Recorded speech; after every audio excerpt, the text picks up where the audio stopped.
30, 20, retard. 5.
And what is going on, everybody? Welcome to another episode of Wrong Side Simulations, bringing you the best content from the wrong side of the airplane, the right seat. And as always, my name is Blake, and I am a real-world flight dispatcher aiming to bring you a little more context to your flight sim viewing experience. Today, we are on a massive time crunch. I have my buddy Brian coming over at roughly 1:30 to do some flight dispatch training as I'm getting him ready for his oral and practical with the FAA to get his dispatch license, to then hopefully, ultimately, be working with me. So we're going to move along pretty fast today. I probably won't get to chat a whole lot with the chat until we are airborne. But today we are going to be running my new, somewhat see it. I thought about doing a close-up, but then I also like for y'all to be able to see, you know, the whole throttle over here on the left side. So I was like, you know, we'll stick with the overhead. But we do have the Flight Sim PM Airbus side stick, Airbus, or the first officer's side, because y'all know I be flying on the wrong side of the airplane all the time. It feels pretty daggum amazing, in all honesty. The HOTAS base is very stiff compared to the TCA that I'm used to. So I'm still getting adjusted to that. My hand flying is not nearly as good as it was the TCA, just because I'm still adapting to this new stick. I've done a few takeoffs in the recent past with the stick, and I'm pretty sure I have tail striked on every one of them. So don't be surprised if y'all see a tail strike on this stream. But eventually, one day we'll get there. But it looks amazing. It feels amazing. It is a one-for-one to the real thing. The Gator just gives that little bit more of aesthetic that just adds to the immersion and the realism of the whole thing. So I'm sure one day, or maybe our second leg, if I'm able to squeeze the second leg in today, maybe we'll do a little close-up on the side stick with the Gator. If I'm not able to get the second leg in, I mean he's gonna leave here around 3:30, so that would leave me enough time to do another leg. So maybe we just split it up into 2 separate streams. So either way, we'll get both legs done. It just may not all be in this stream. We might have to wait until him and I are done with our 2 hours of training, and then get back to it. So say a quick hello to everyone, and then we're gonna get rolling. Chase, my friend, what is going on? Welcome, welcome. Joe, good morning, all from Texas. I love Texas. Well, welcome from Florida, second best in Texas. Shaq, what's going on, dude? Welcome. How's your day going? What you doing today? You're probably working today, right? Zach, let's get it. I needed this today to get through work. Nice. Well, hopefully I can give you a little bit of entertainment while busting through. Duchamp, what's up, my friend? Dog Tag Gamer. That's a pretty badass name. Hello from Arizona. What time is it in Arizona? Like what would it be? 9:15 in the morning. Byron, what's going on, my friend? Welcome. Kieran, it's great to see y'all. Thank y'all so much for coming to hang out. Please smash that like button while you're out hanging around. As we all know, it helps the stupid algorithm and all that good shit. Well, I want my little window. There it goes. Stupid thing wouldn't move.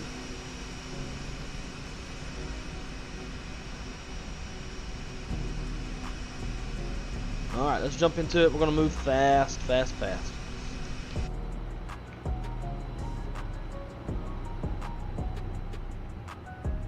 into that cockpit seats.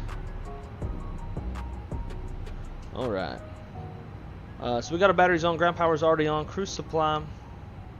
Ground control. CVR test. There's 1, 2, and 3. Nav lights. No smoking. Want that auto. Thank you. No idea what the temperature is. Will not hit it a notch. AP fire test. Sweet. Engine 1 fire test. And engine 2 fire test. Good deal. Flight directors, constraints, VORs. Flight directors, constraints, VORs. Check down here, make sure everything is good to go. We are in auto. Sweet. Let's download our flight.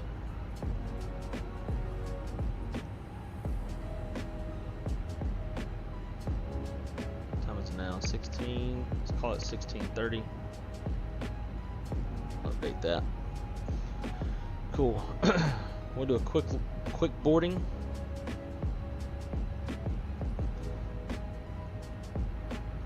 Nope, don't want that one. I want ATC or AOC menu, flight init.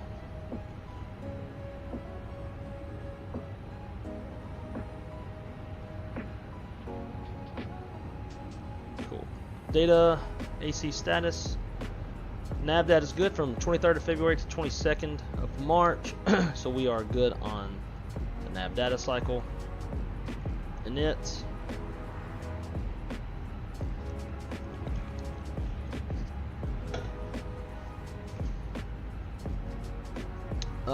So we are American Airlines flight 2786. We are on VATSIM. And I think they were. Dallas Center was online. Now it looks like they're no longer online. Cost index 27, cruising altitude. Let's see, where's the briefing? So cruising altitude is going to be flight level 360 with a temperature of -45.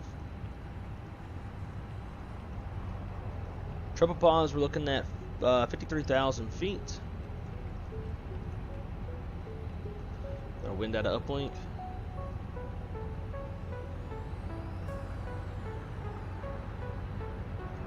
Clear that out. Over to flight plan. Kansas City departure. They are departing off of runway 27. Our SID is going to be the Racer 7. SOA transition. We'll insert that. DFW arrival, and we're planning to land on runway 17 center. Since we're coming from the northeast, as far as the direction we're coming from. I don't even know how you would say this. Arrival, Bergie, high tug, hit tug, transition.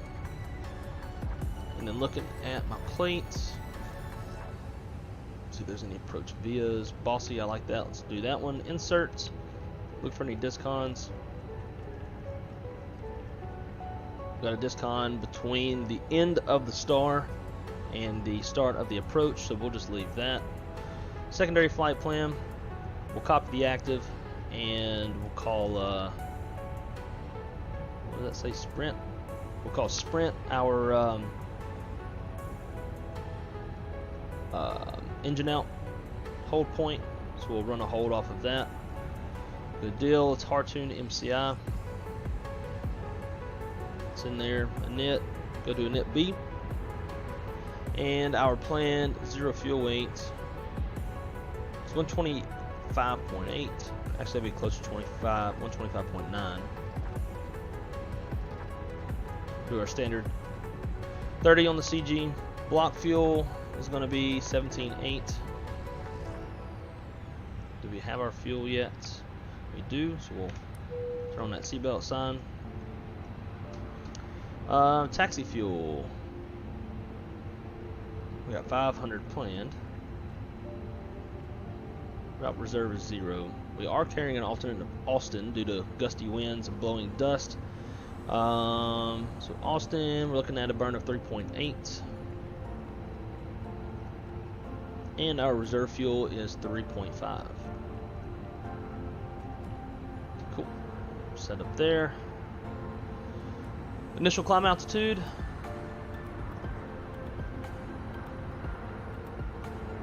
Whenever I find it. Is this I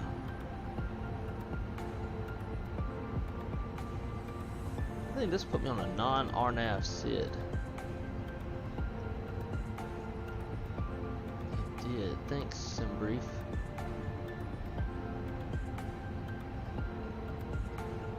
See if I can find an RNAV SID. Chief 8. Nope. Actually, none of these are RNAV. Okay. Disregard. SimBrief, wasn't your fault. There is no initial climb. So we'll just do whatever we want to do. So let's call it, call our initial 8,000. Cool. So we got. Everything is pretty much set. We got 3 more minutes on the align. see menu, receive messages, load sheet. That's the prelim. And secondary prelim. Cool.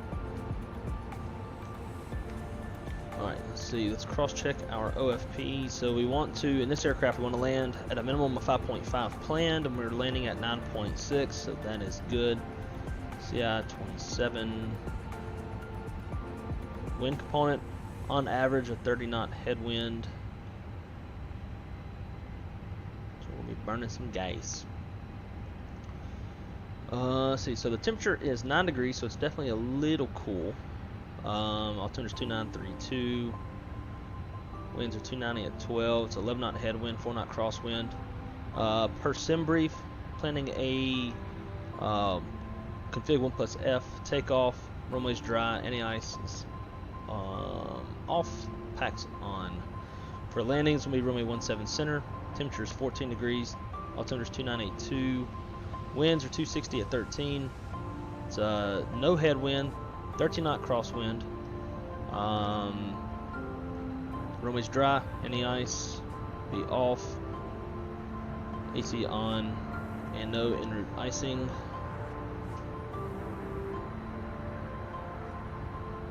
Sweet. So how is everybody's Monday going? Mine's probably better than y'all's because I'm not working. Wes, what's going on, my friend? Good morning to you. Dog tag, I was right. I was right on my time zones. I usually struggle with time zones. Question, let's see. Do you use the refuel animation within the FMC or do it solely through GSX? So it depends on the airplane. With the FENIX, I do everything throughout the EFB. If I'm doing PMDG, then I'll probably just do the quick load through the FMS. I don't like the way the PMDG does its stupid little, like, you tell it the fuel, you tell it, like, the fuel I don't mind in all honesty, but the way it loads payload, we have to go put in like the pounds in the forward cargo compartment, pounds in the aft cargo compartment, all this shit. Like, you have to start splitting up math and stuff. I'm not about it. So I'll just put in the total zero fuel weight and the total fuel in the quick load and do it that way. I never ever use GSX for fueling. I don't know, it's just very clunky in the way that it handles, and it takes forever. So I don't know, I never use it ever. That's just me. And I'm sure plenty others know better ways of using it than I do. Cool, so we're pretty much boarded up. I think, what's their faces? Pax is still boarding. That's fine. We'll get the APU started and get ready to get on out of here.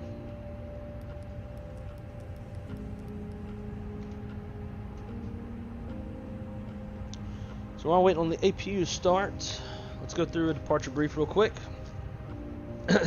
Roberto, afternoon from Brazil.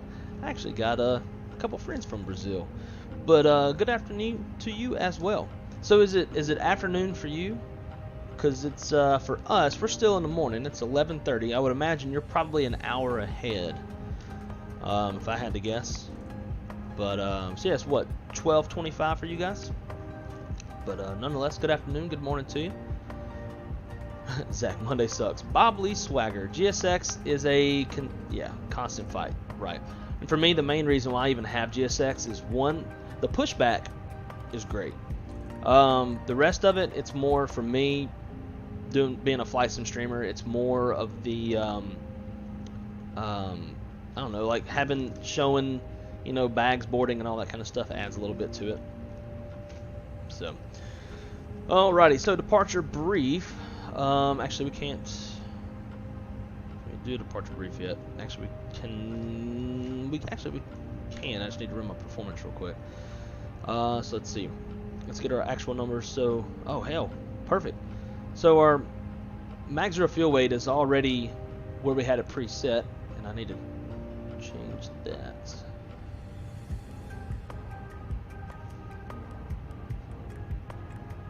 Bam. Pena Coupon. Well, thank you so much for the subscription, my friend. Greatly appreciate it. I need to go and change those alerts.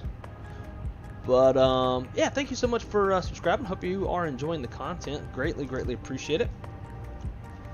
So when we set our zero fuel weight in the zero fuel weight B page, we set the standard CG of 30.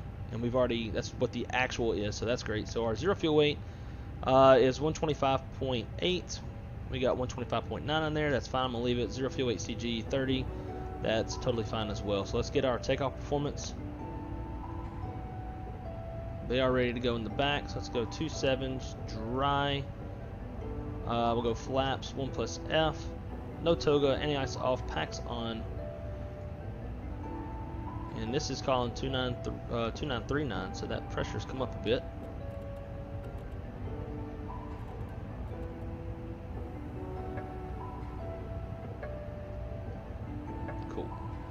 Right, calculate.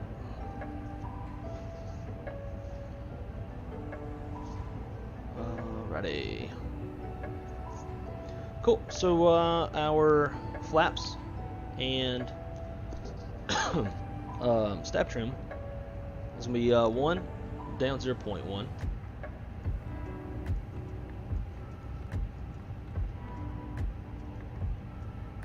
Flex temp, we're looking at 66. And then engine out, 2030.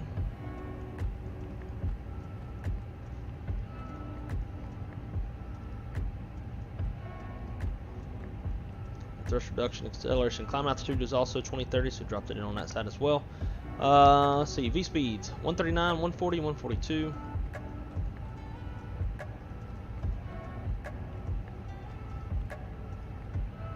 Cool.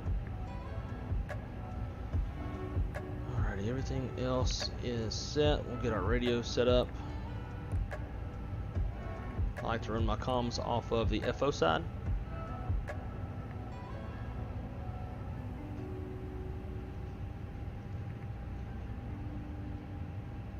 Sweet. We'll get that bleed on. Disconnect ground power.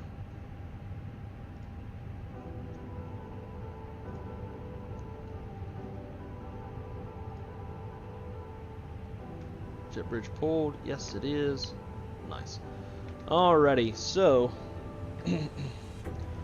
for our departure brief. Alrighty, guys. So this is going to be a right seat takeoff. Aircraft type is 320 for tail strike avoidance. There's no MELs or CDLs. It's going to be a single engine taxi out or taxi route. We're going to take Charlie 7, Charlie 1 to runway 27.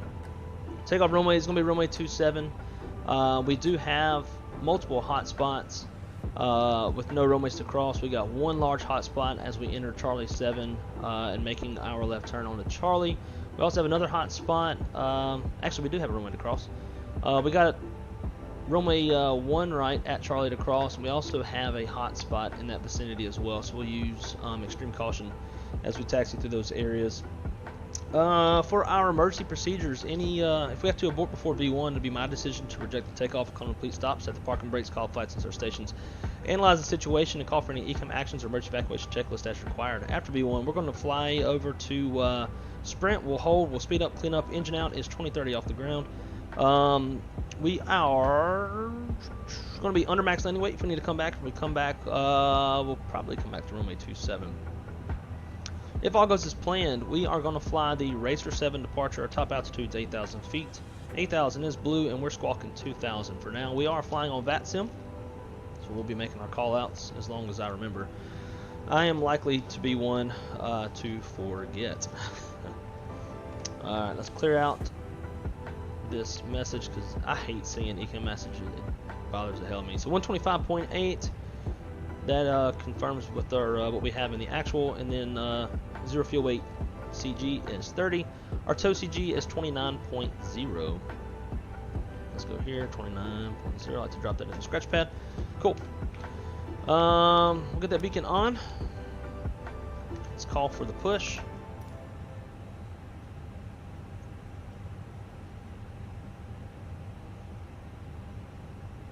Maybe. Oh, I bet it's still. No, we're good. Okay. Let's close this door. Alrighty, let's holler at the passengers real quick, and we'll get underway.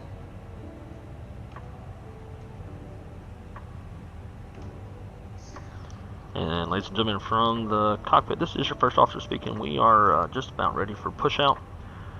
Looking at 1 hour and 22 minutes en route with a cruising altitude of 36,000 feet. Anticipating mostly smooth rides on the way down. As always, we want to thank you for your business. Thank you for flying American, and we'll chat with you once we get airborne. Flight attendants, please prepare your cabin for departure.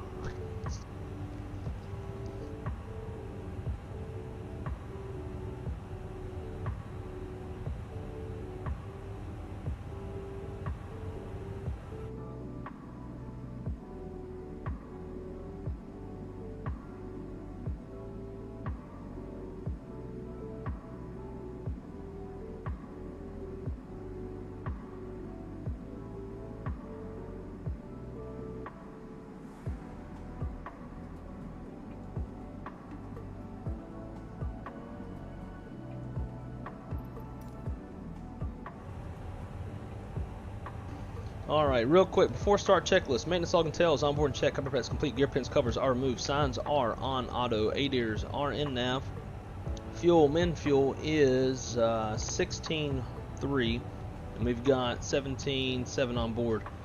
Altimeters, 2939 set, EFB's checked, wind source clouds closed and armed, beacon is on, thrust levers are in idle, parking brakes on, transponder is in auto before start checklist is complete. And let's release parking brakes and rock and roll out of here.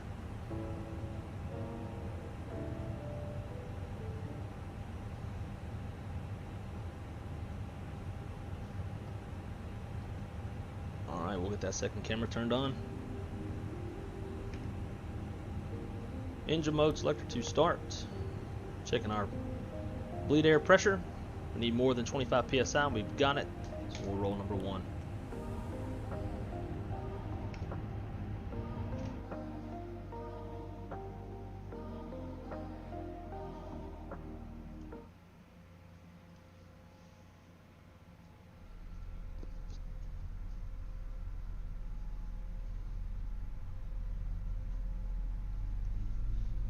Monday sucks when you have a backlog of work that weekend staff. Oh, don't you just hate it when people can't do what the hell they're supposed to do? That sucks. I'm sorry you're having to deal with that, good friend.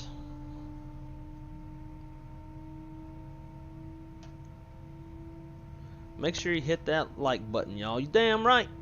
If you like it. If you don't like it, hit the dislike button. But I would hope that you like it and hit the like button. Parking brake set.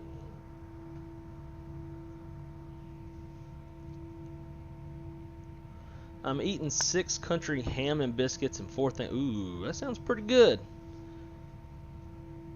I wouldn't mind having me some breakfast right now.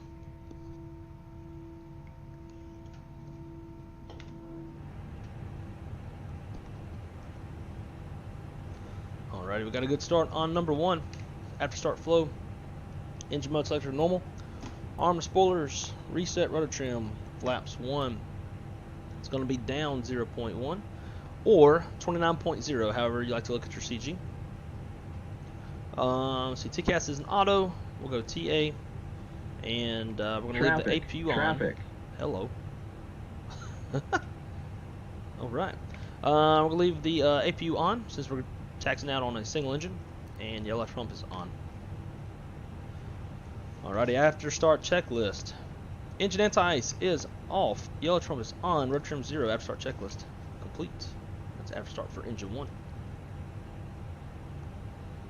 Ooh, chips and queso. Love some chips and queso. Just went and got that big old margarita, like y'all know that we, my girlfriend and I do pretty often. Did that the other night. Oh, this camera needs to be. Scared to move it though. I'm scared it's gonna fall, so I'm not gonna touch it. Alright, hombre, showing us the pin. So we'll flash that light at him, let him know we got it. And let's rock and roll out of here.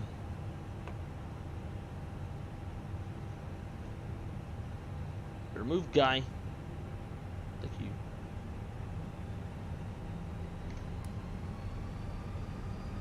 I just forgot I gotta make my call outs. Alrighty. Kansas City traffic.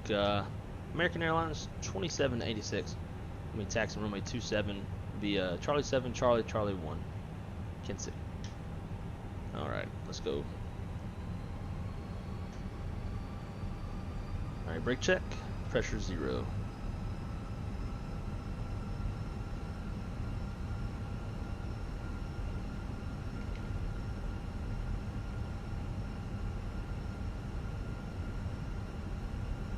Oh man, I forgot to start Pegasus.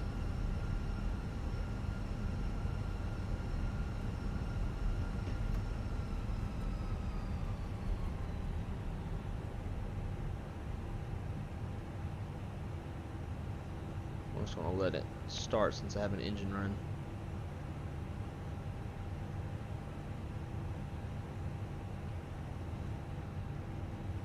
So we are flying on Virtual American. No connection. It's bullshit. There he goes. Okay, we're good.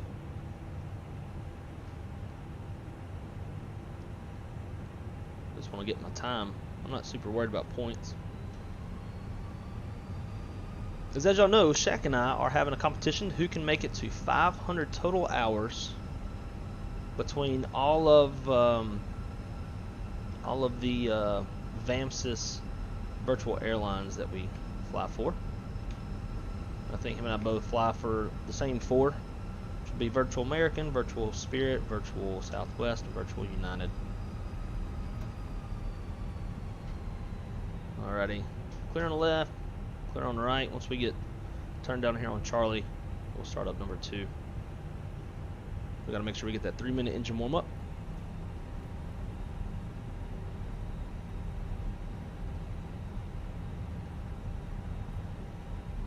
Axel, what's going on, my friend? That's kind of a cool name. I like that. Welcome, welcome.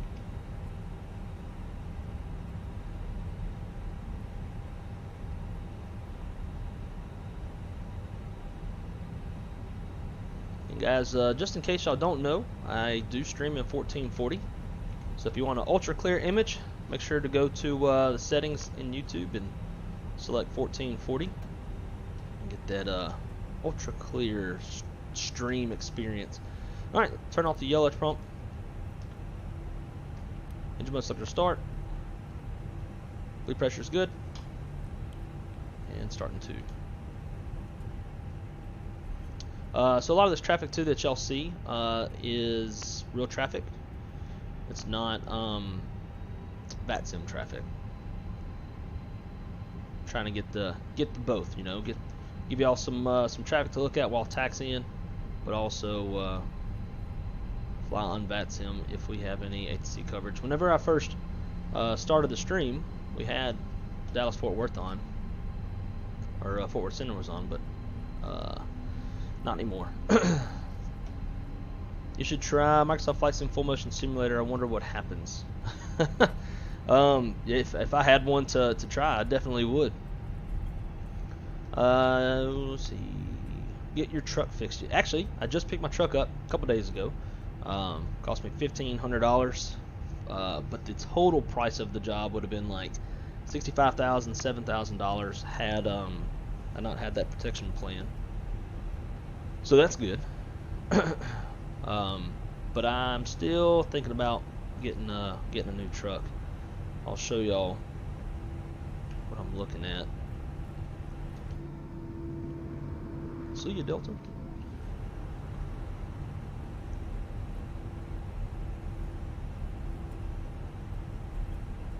Kansas City traffic. American. Forgot who I am. American 2786 crossing runway 01 right at Charlie, Kansas City. Alright, so we got a good start on number 2. So the after start flow again. Turn those lights on, strobes.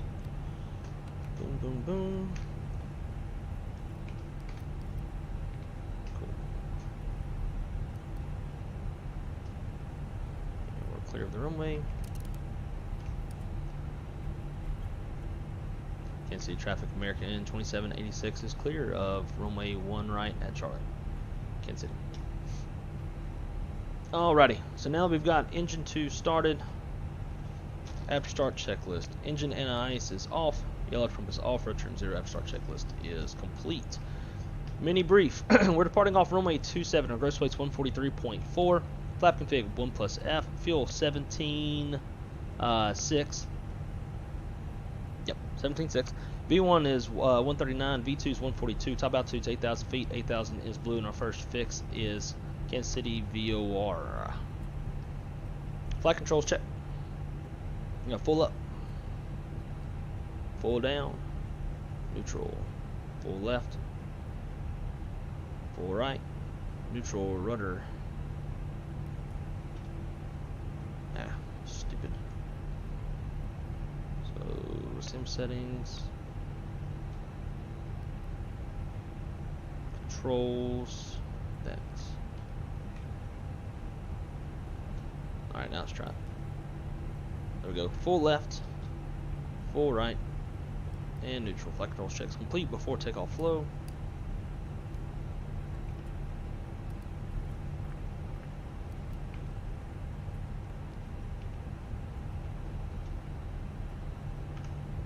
Flight 10 speed seated for departure.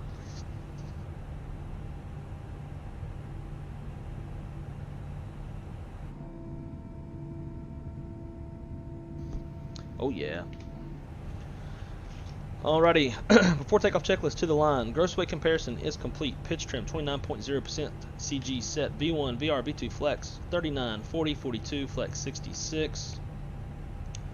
Flaps config 1 plus F. Flight controls are checked. Flight instruments checked. ECM mode takeoff all green. ECM status is checked. Predictive wind shear is on auto. TCAS code set to TARA. Cabin crew is advised. And mini brief is complete before takeoff to the line is complete.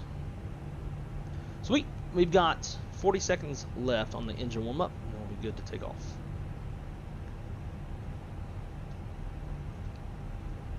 This to go away. Cool.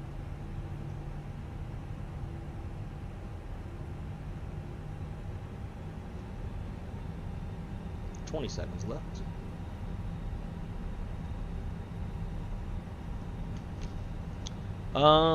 No, the strobes are not on yet. They shouldn't be. They won't be on until we enter the runway and the runway environment, or not really the runway environment, but the runway itself.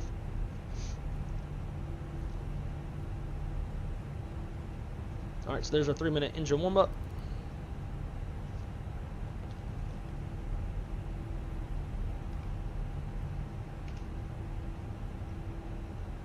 And I see runway 27 out there on the signage. So that now means before takeoff below the line, takeoff runway 27 is confirmed. Fuel, min fuel is 16.3. We got 17.5 on board. Engine mode selectors, normal bleed packs are set before takeoff checklist. All or took below the line is complete.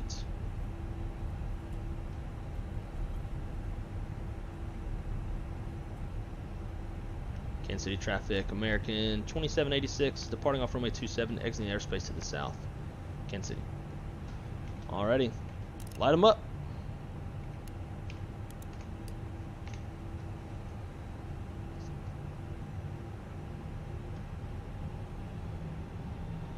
And it looks like we are clear on the approach. Clear down the runway.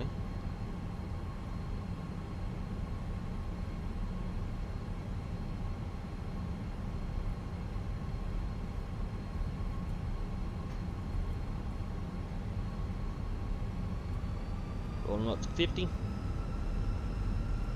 and we are not clear down the runway.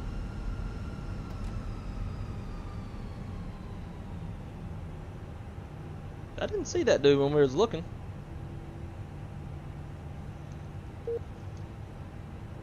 We may have been to this live traffic, like when you're really close to them, they disappear. Then when they get a little bit further away from you, they pop back up. So that may have been what it was.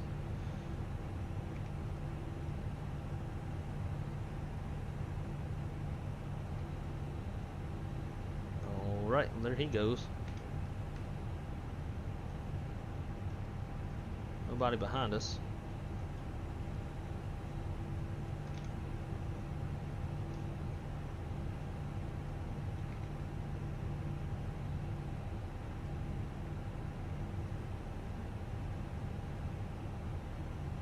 All right, he's going a different direction than we are, so we'll go ahead and rocket on out of here. Spool him up to 50.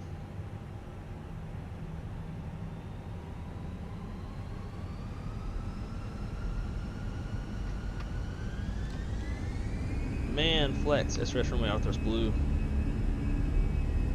Just try not to tail strike on this one.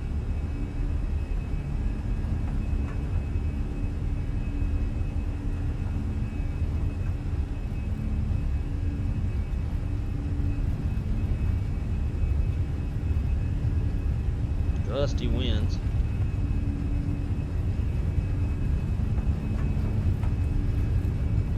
There's V1 and rotate.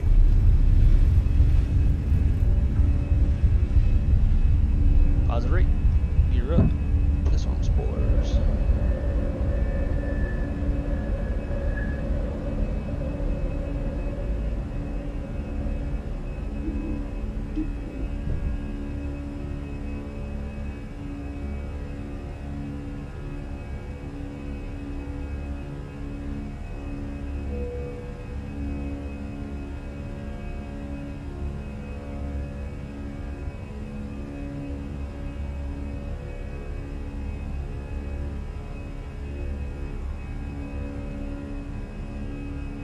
Acceleration altitude. It's windy. Pause, turn on the airspeed. Thrust climb. Climb. Let's go direct. Sprint. Insert.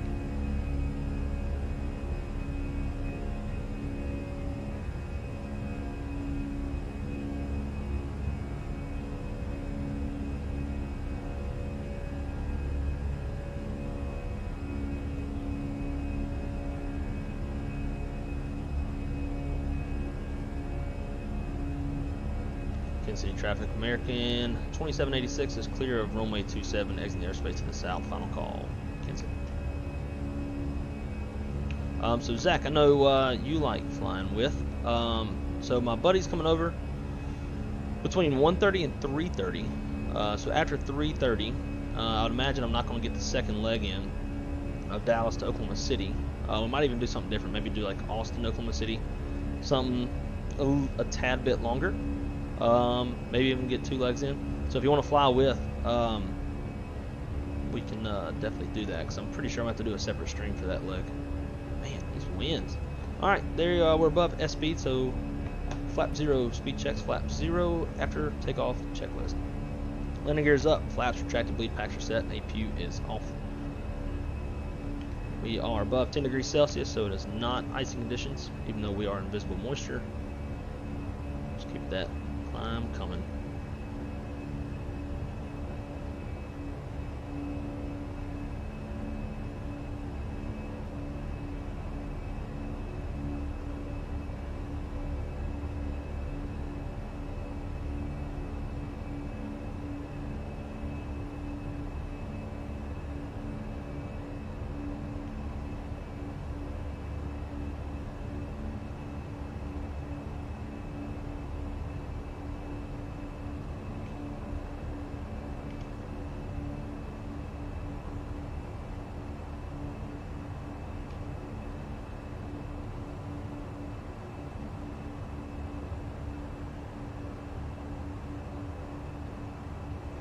So with this side stick, I've tried to set it up to how, at least my experience with the Level D simulator was like. 1,000 to go, keep the climb coming.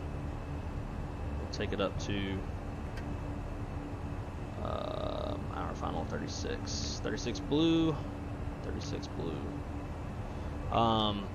So I got to fly my company's Level D sim years ago. And one of the things that really surprised me about the Airbus was just how sensitive the side stick was. It was incredibly sensitive. I mean, just a minor bit of input, and like you were feeling the wing shudder, you were feeling the airplane move. So I tried to make it based off what I could remember with the couple flights that I did, what it felt like. Which was, it's nice that the stick is very very sensitive, because this HOTAS base is very, very stiff compared to the TCA. So the more sensitive, the less travel it needs, and the easier it is to get the airplane to move. So I'm trying my best to make it about what it would be in real life. So it doesn't need a whole lot of movement. But anyways, let's get caught back up in the chats.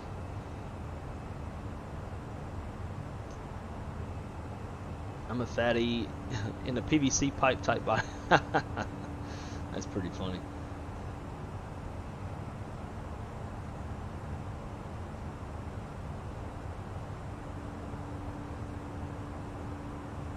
Axel asked, do you have any flight school ideas? So, what do you mean by flight school ideas? Like, if I'm ever gonna go to flight school? Byron, see, BAMSys was not working for me, and I went to see if FSPROJECTS to see if there was an update. Yep. Oh, really? So I bought mine on Sim Market, and Sim Market should show an update. And I don't have any.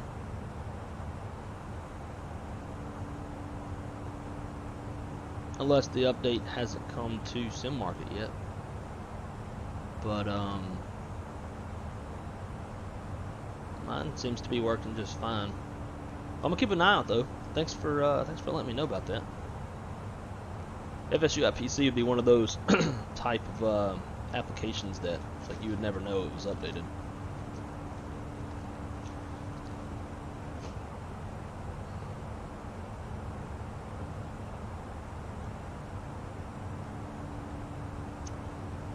If he would drive a Dodge Cummins, he wouldn't need to get a truck fixed. Dude, I've looked at Ram 2500s, and they are significantly more significantly more expensive than Chevys and Fords. Like, I would be looking at like $1,100, $1,200 a month for a used F-250. It would be way more than that for a Ram 2500. Now we're talking like a 2021, 2022. It's got like a slight lift and some tires and rims, and you kind of give it that aggressive look. See if I can find the F-250 I was looking at. But I am at all. I won't drive a Ram 1500, but I'll definitely drive a Ram 2500. Let's see what's that.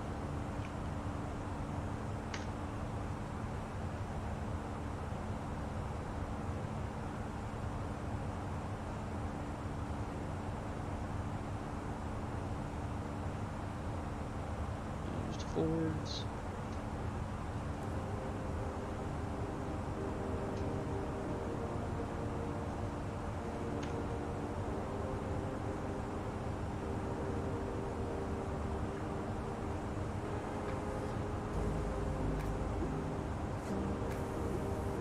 So this is what I'm kind of looking at. The Ford F-250 is 2020. My issue with this is, for the price of this truck, I can get a brand new one. The big difference is this one's got the lift and the tires and rims, which I could always do later, but that's going to be like another 10 grand of work. I would imagine, just kind of rounding things off. But this one's got 43,000 miles on it, I believe. Whereas I can get a brand new one. Like there's a dealership not even 5 minutes from my house, and they've got brand new 2022 F-250, a big screen and everything. It's a Lariat. It's really nice. It's just, doesn't have that aggressive off-road look that I like. And being here in Florida with hurricanes and floods and people that drive like morons, I prefer bigger. I like to sit up higher where I can see more. I'm a lot more aware of my surroundings, what people are doing around me.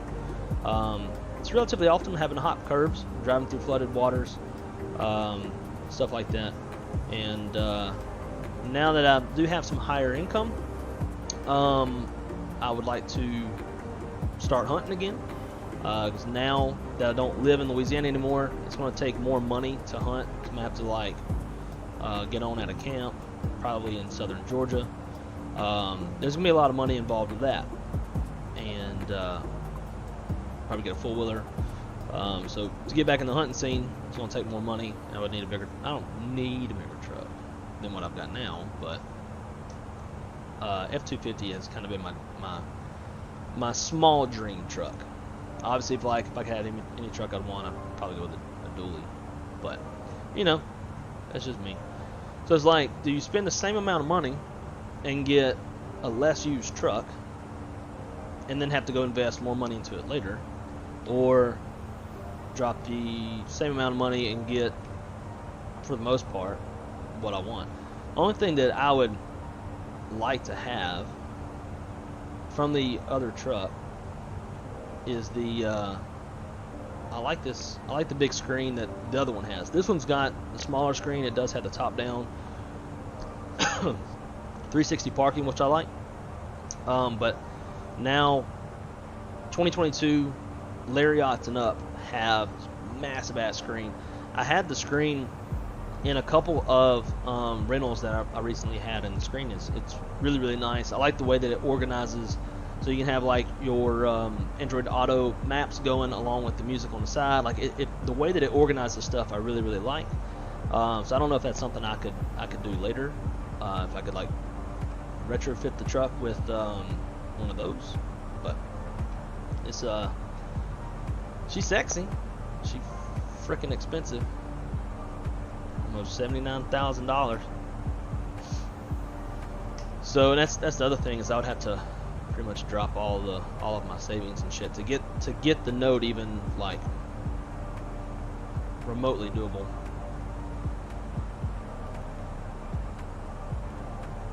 Go standard. Ooh, what did that airplane do? There's some 90-degree turns up in there. And ladies and gentlemen, from the cockpit, we are in our climb up to our final cruising altitude of 36,000 feet. We do anticipate smooth rides for most of the en route portion of the flight. We do anticipate some bumps on our descent. So we will be turning off the seatbelt sign. As always, if you're up and moving around, we ask that you keep your seatbelt fastened in the event of any unforeseen rough air. As always, we want to thank you for flying American, and we'll talk to you once we get a little bit closer.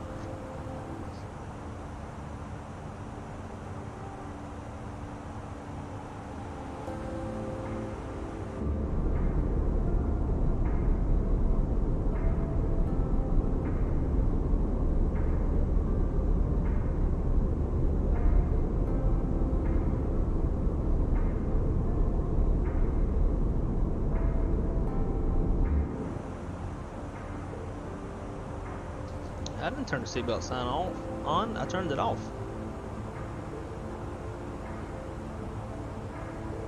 Yeah, it's off. I don't know why she's saying it turns it on. Why are they 79% satisfied?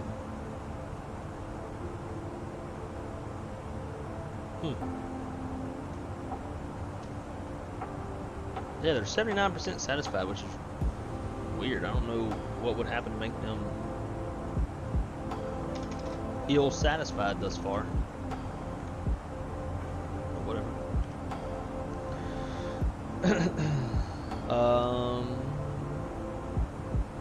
Even though I might be spending $10,000, I'll take $1,500 fix all day versus $7,000 bill. Yeah.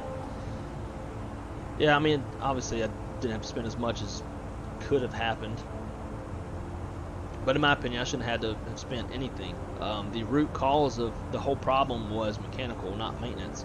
I had to pay for them to flush the transmission, which is a maintenance item. But the root cause of what created the flushing to need to be happen was mechanical. So I feel like it should have been covered. But whatever. Tomorrow I got to call them. The guy told me that my plan covers rental cars, which I knew, but I needed a diagnosis to get the rental car. So he was like, hey, just send the cashier a copy of your rental car invoice and we'll cut you a check. So I called today and I was like, hey, what email do I need to send this to? And she's like, oh, I don't really know if I can help you. You have to call back tomorrow when Dominique is back to work and he'll help you out. I'm like, well, he pointed me to you, so I'm gonna try to get all 4 of my rental cars, what I spent, try to get that back. So that's like $1,000. That would be muy bien, but I'm not holding my breath. I'll probably just get one of them.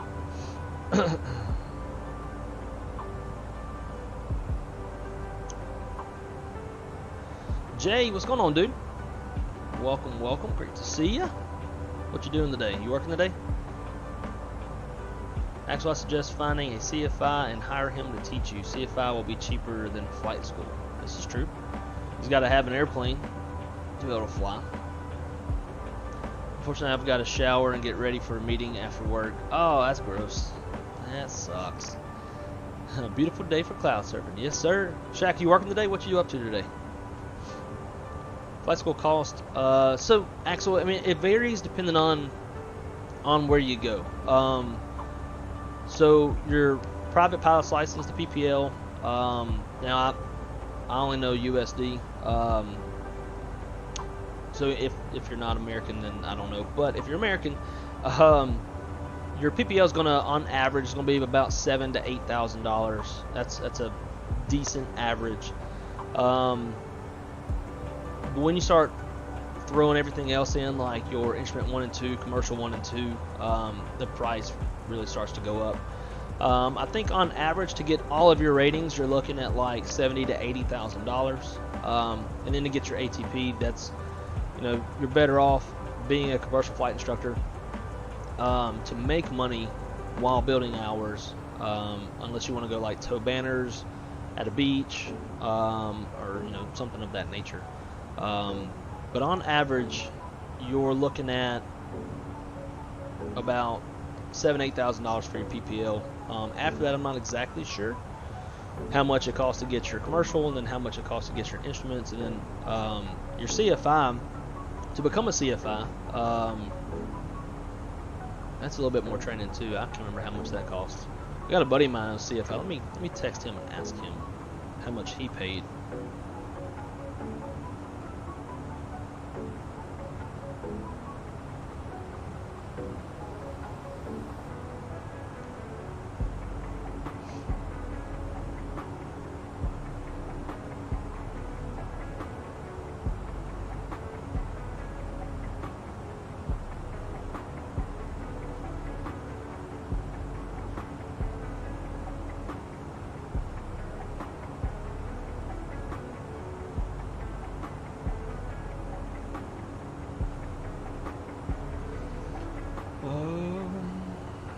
Oh yeah, it's my grandma's birthday. Gotta call the grandma. That's easy, a 30-minute phone call. Trevor, how much did it cost you to get your CFI? Alright, so one of my best friends is a CFI. See how much he paid. We have a tornado watch. Woohoo! Let the season start. And that's a bad thing, dude. It's like it's not even. It's still like a good, like, what, 2 months away from like solid spring thunderstorm, supercell, tornadic season to start. It's early for this shit. But I mean, really, it's. There have been other tornado watches issued with recent systems that have rolled through the U.S., so it definitely ain't season yet. Alrighty, so we're about 1,000 away from our cruise, 36,000 feet, so about 1,000 to go, just a little bit less.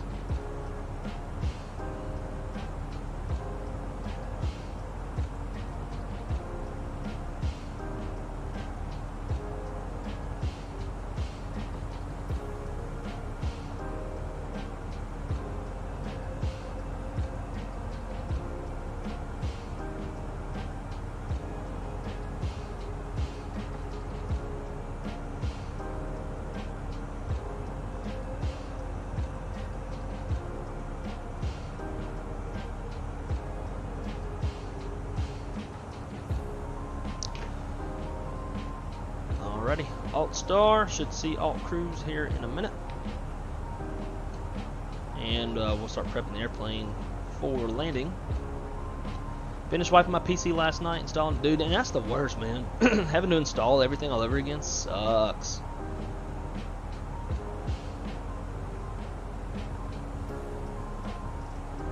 And so my buddy just texted me, said it cost him, I'm waiting for him to clarify me. He said,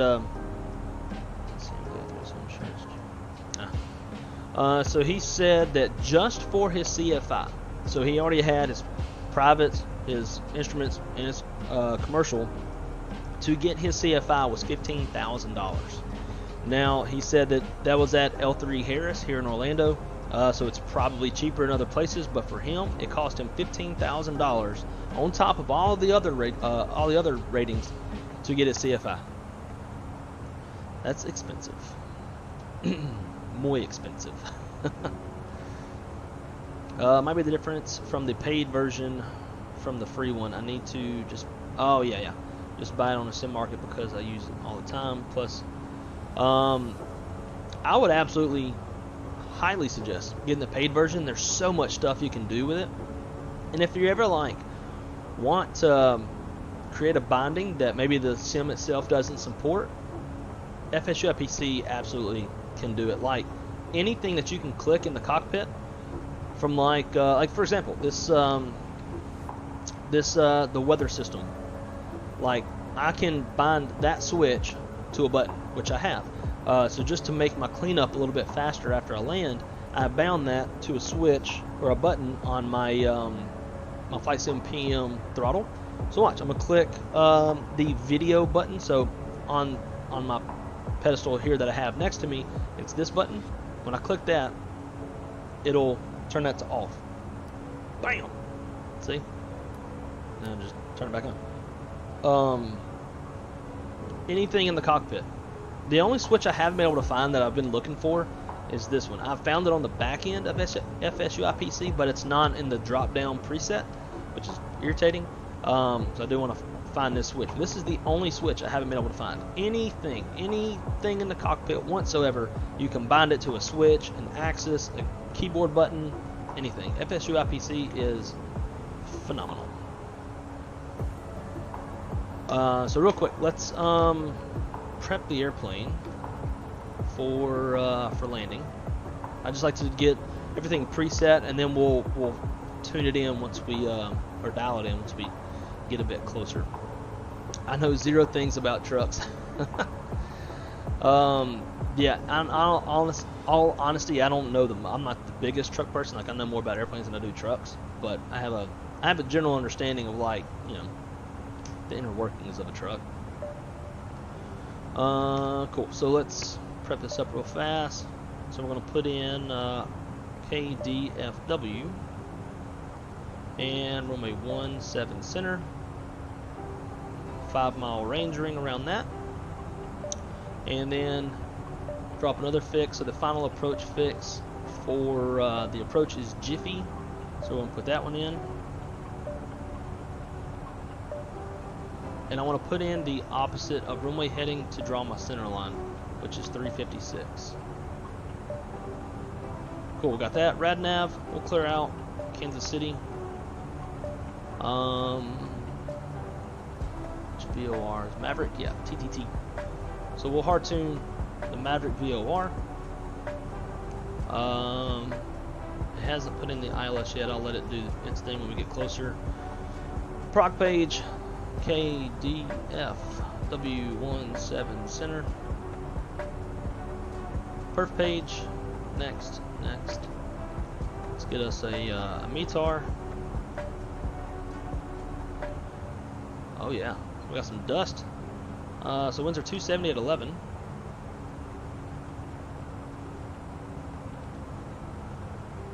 Uh, 182986.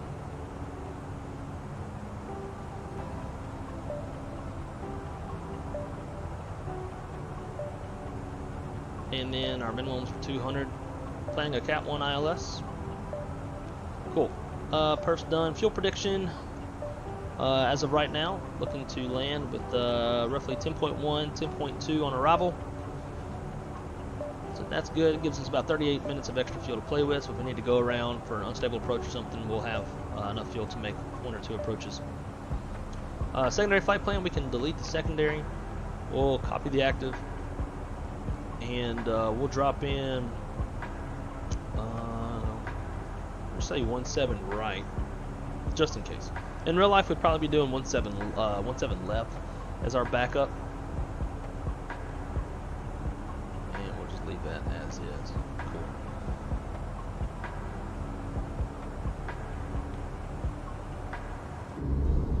Nice.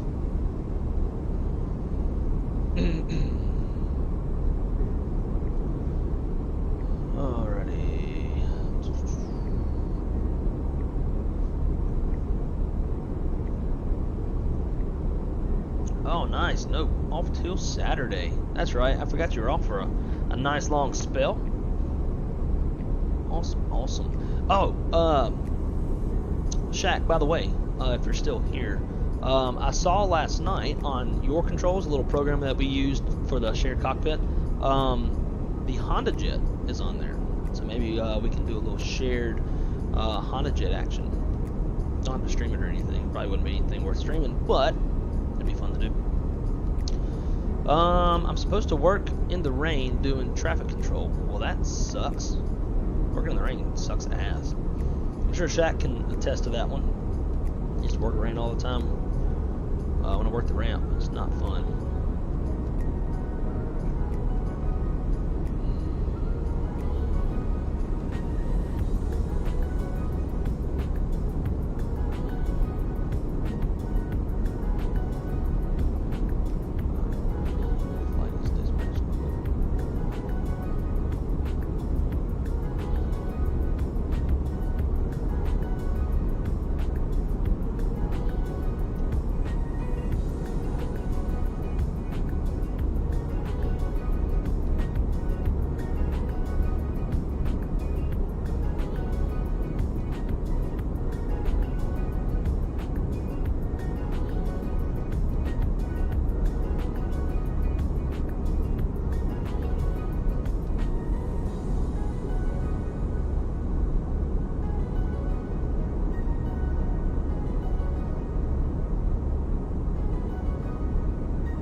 One of my buddies from the FAA has texted me, asked him to send me some legal interpretation on a particular word.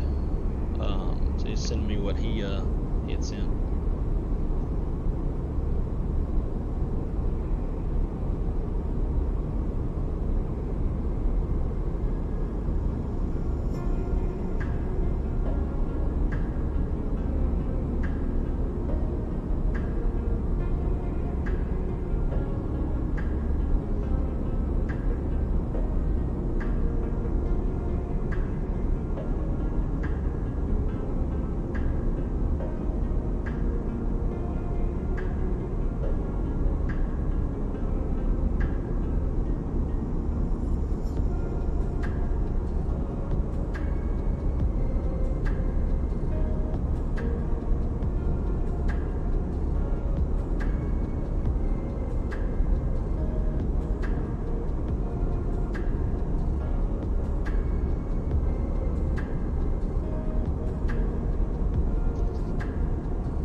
sorry, they would just a lot easier to just save versus type. So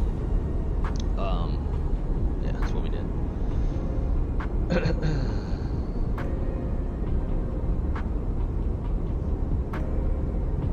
Storm seasons when I go back to work. So Byron, what do you do? How does storm season affect you? What you do?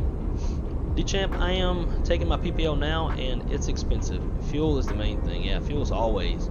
So like fuel's pretty expensive. Then like just how much instructors charge also makes it more expensive.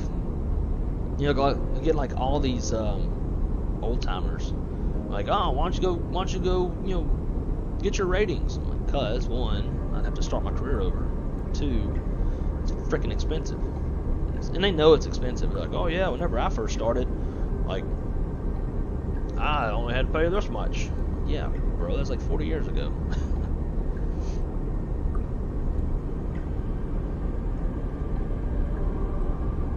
I will go by your regional airport and see what. Yeah, so actually, if you do ever want to chat about this, just like Aviation Geek said, he's in my Discord. Feel free to join the Discord. The Discord link is in the description below. So feel free to join. And I know a lot of people who can always help. Just like my buddy that I was just texting a second ago. He's got all of his ratings and that kind of stuff. So we can always help. So feel free to join the Discord if you like. Alabama Mobile has Spirit Airlines. Isn't that the cheap worst airline? What do you mean by Alabama Mobile? Mobile is where Airbuses are assembled.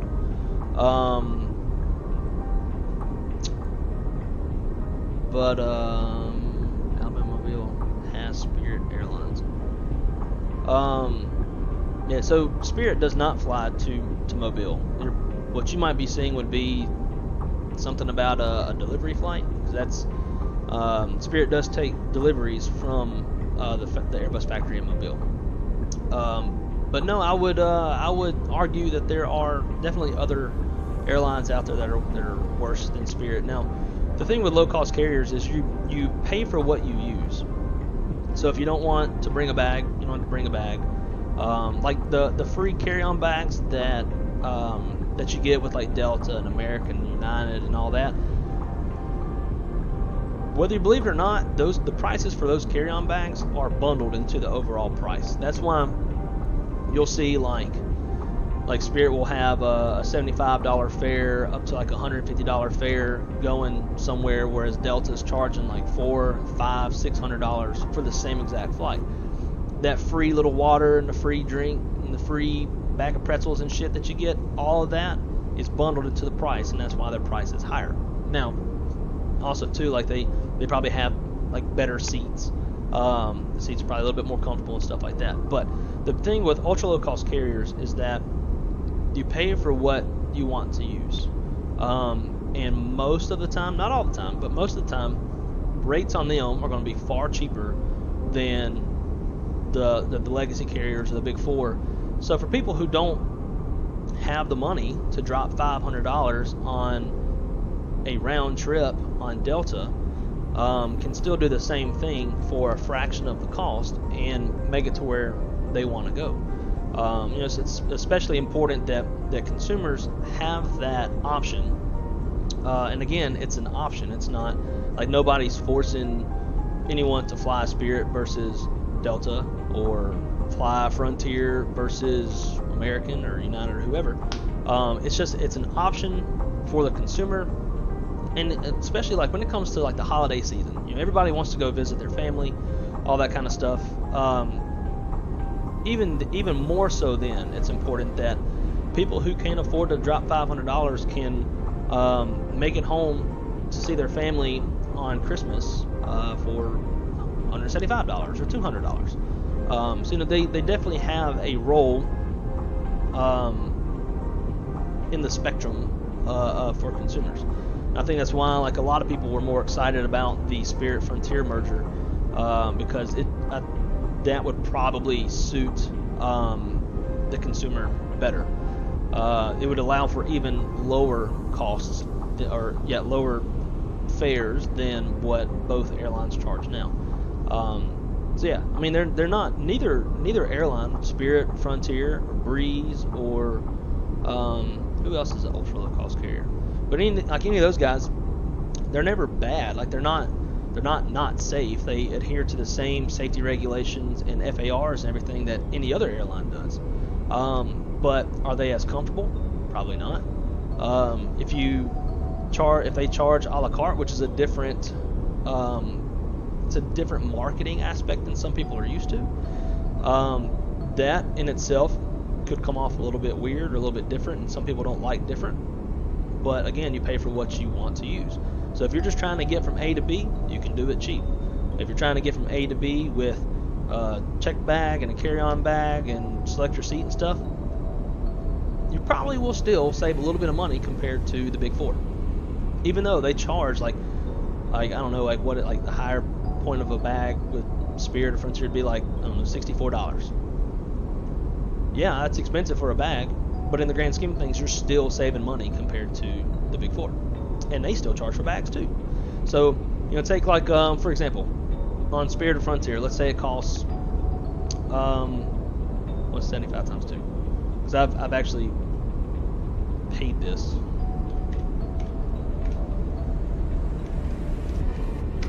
Yeah, $150. So, for example, last fall or last winter, my girlfriend and I flew to Kansas City, and I paid for her ticket. We flew on Spirit. It was $75 each way. So that's $150 round trip, right? You can charge for a bag. I can't remember how much a bag costs on any of these. We didn't do a bag. We'll just say a bag is $65 one way round trip. That's $130. So we'll say so round trip $150 for the flight, and then round trip for a checked bag is $130. That's $280. Okay.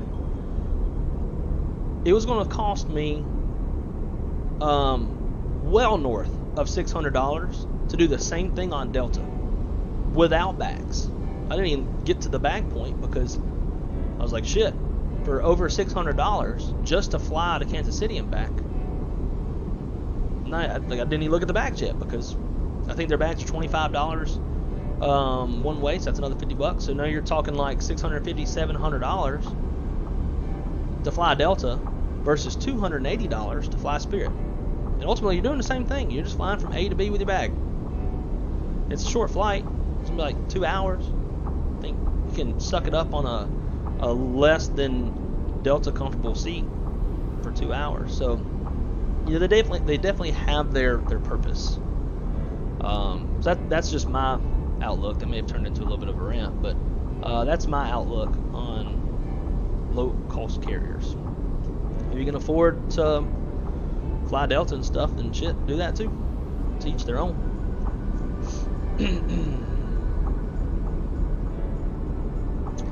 Mo Aviation, what does up, dude? Hey.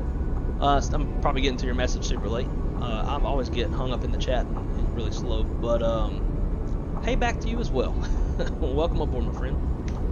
Let's see where we at. Right, we still got a little ways. Got about probably 80-ish miles with that dog leg until the top of descent.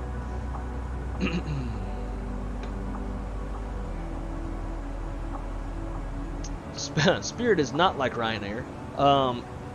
Just about, not every single one, but just about every Spirit flight that I've ever flown on, buttery, smooth ass landing. Buttery smooth. And I've even had a lot of people that I know who have flown on Spirit say the same thing. Like, yeah, I was actually surprised that had probably some of the smoothest landings I've ever experienced. 3-minute delay. Kiss my ass. Yeah, they don't slam it like Ryanair does.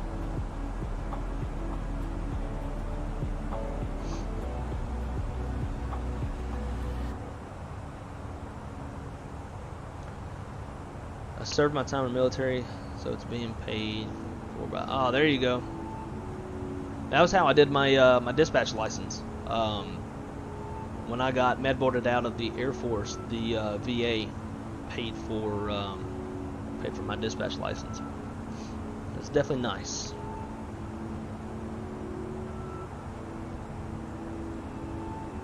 Kieran, yeah, the shall word. Yep. Yeah, well, actually, no, sorry. That was a separate scenario from the scenario that I was texting my buddy about. But shall does tie into both.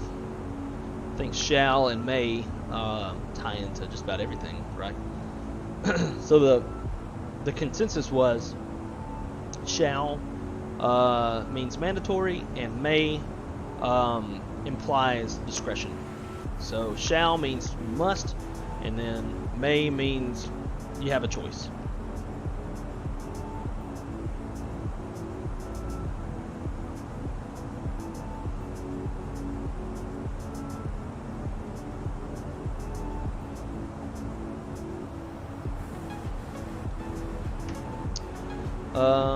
Join Discord, nice. Let's see. But Alabama Mobile is more likely a military place for and airliners. Well, so Spirit would be an airliner though. But no, so you have Mobile downtown, which is regional airport, and then you've got. I'm sorry, you have Mobile Regional, which is a regional airport. That's where your scheduled service is. And you got Mobile Downtown, which is where the Airbus factory is. So, I'll show you what. And then the nearest military base is going to be either Keesler in Mississippi or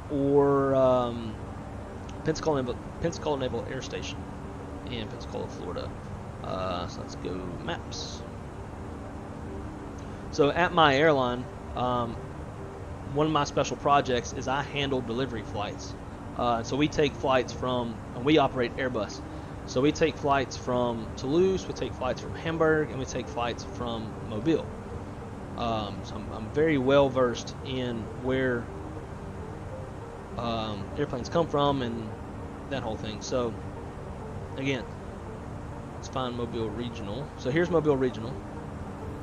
This is where you're going to have, Atlanta, well, not Atlanta, but Delta connection flights that go into Atlanta, as well as American Eagle, United Express. It's all going to be small flights, as you can see. Like there's an ERJ right there.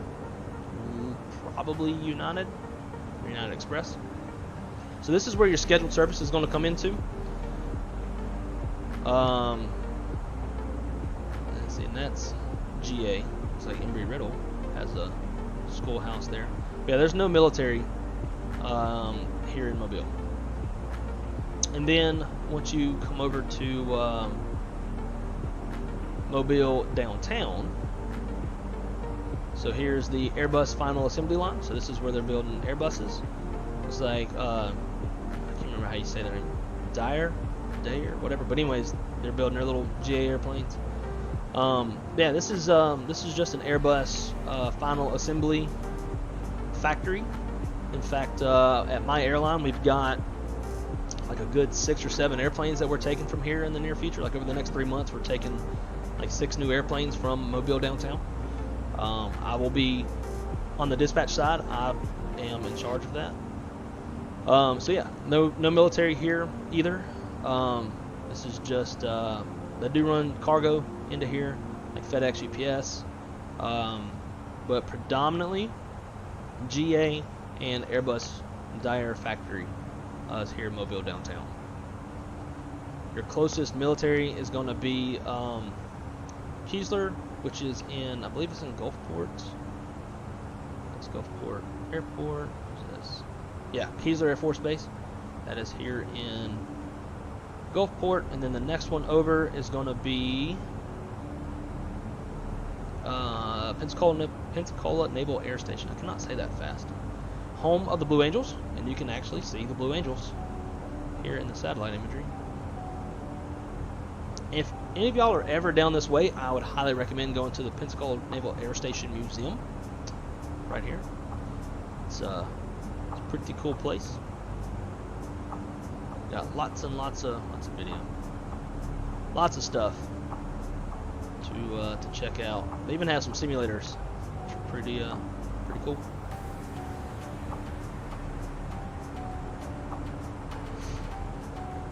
Alrighty, so let's brief up the approach real quick. On our charts.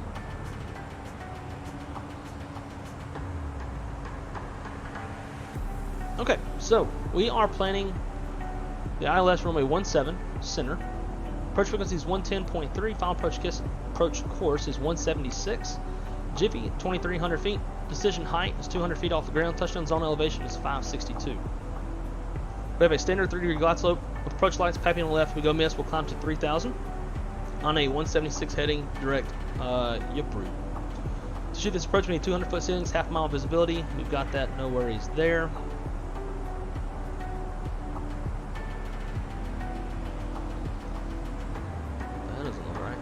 That's because, yeah. It's under the wrong one. There we go. Okay. For runway 17 center, we have high intensity runway lights, centerline lights, approach lights, touchdown zone lights. Pappy on the left. There's a 30-degree glide path on the Pappy.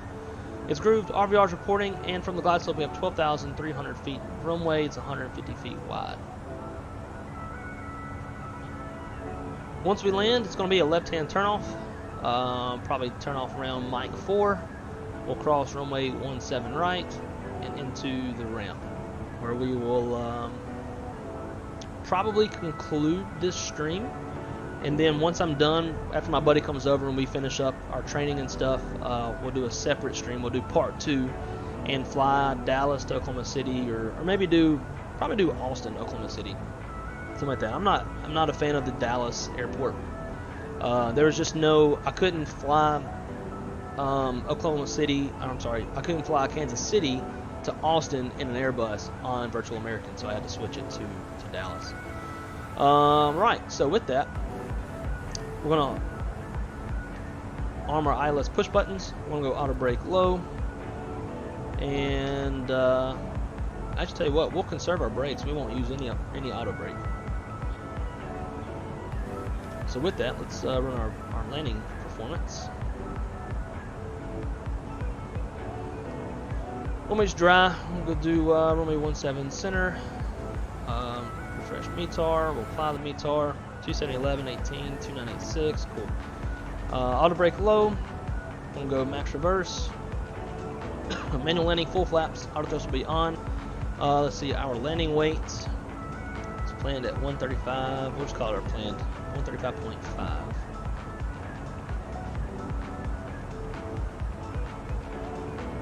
Enter that. We have no landing distance procedures to do these in real life. I've actually had a couple airplanes in real life where we had some sort of failure that affected the landing distance. And we had to do what's called landing distance with failure. And it is an utter pain in the ass. Fortunately, now we have apps on our EFBs that does all that for us, which kind of gets rid of human error, because there's definitely going to be more than likely some human error with that procedure because it's very complex. Anyways, we don't have any landing distance with failure to run, so we're good there. So landing distance available is 13,400 feet. Although, if you recall, from the glide slope, we have 12,300 feet. So this is actually wrong. It's about 1,000 feet less than that. And that's from the touchdown zone. We're on the glide slope to the touchdown zone. So landing distance required is 6,870 feet. So if we take out a calculator and we do that math, why ain't this moving? Whatever. All right, so you can't see it. It won't let me move it for some reason. Oh, I know why. Bam, there we go. All right. So from the glide slope, we have 12,300 feet minus 6,870 feet. That gives us 5,430 feet left to work with. Now, in real life, we typically would run it wet. It's not necessarily, so this is braking action. So like, a wet runway would be 555. Typically when we run, or like when our pilots run like runway condition, we can set like wet runway, we can set like standing water, slippery when wet, like 1/8 inch compacted snow, 1/8 to 1/4 inch compacted snow. Like we have all these different runway contaminations we can run. It wouldn't necessarily be like this, but doing it this way, we'll run it under wet, and that changed our lane distance required. So let's do 12,300 minus 6,883. So it gives us 5,417 feet of stopping distance to use. And this is actually, let's go.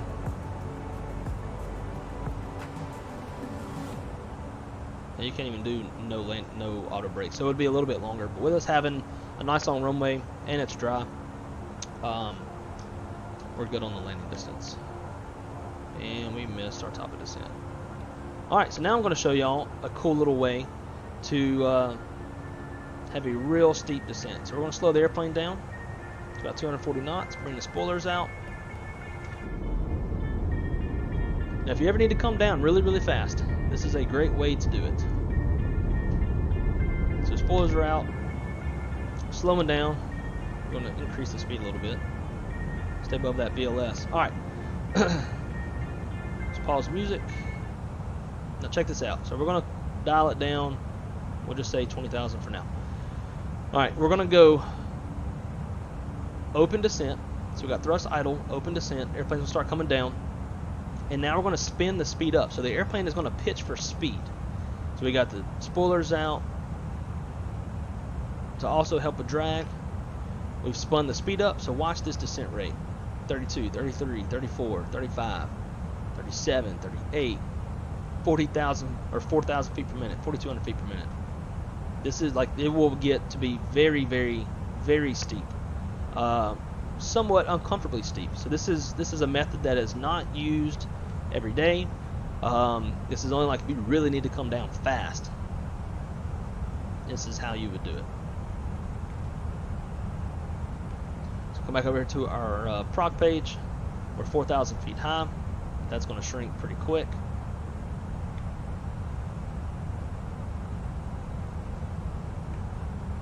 As we get lower, we can spin the speed up more. I'm just going to bring this down to our final approach fix, or initial approach fix, 6,000 feet. Cool, it's in there. Alright, so we'll spin it up some more. Call it 290 for now. That descent rate's going to keep on coming down. Look at that. We've already cut our altitude in half. We're at 2,100 feet.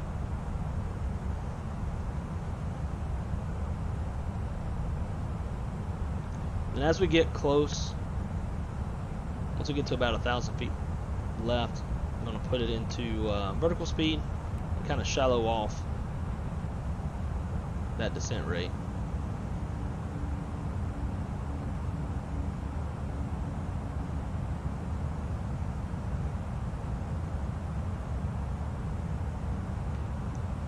That way we don't blow right by it. Airplane slowly picking its nose up. 290, so we are complying with the speed constraint.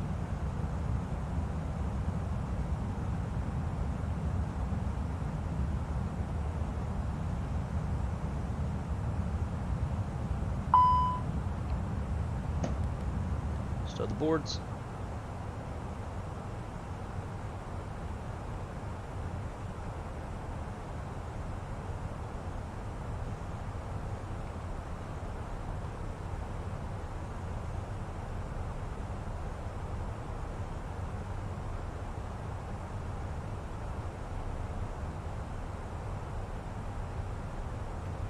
Back in manage speed.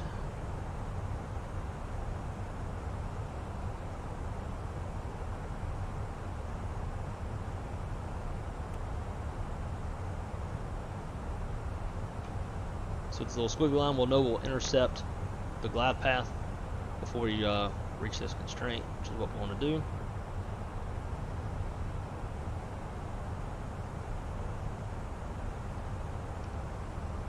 .160 feet. And we'll go ahead and put it into clear of conflict. Oh, I had a conflict. Now, why is it not going back into manage descent? I don't want open descent.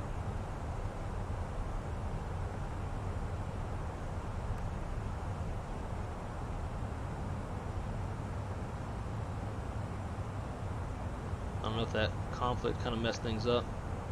Oh, it took us off of lateral navigation. I don't see any. Oh, there he is, right below us. There he is. Damn RJ. Alright. There we go. Manage speed. So we are back on track. Our seatbelt sign on.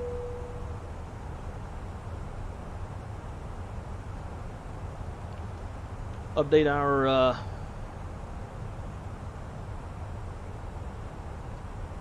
landing data.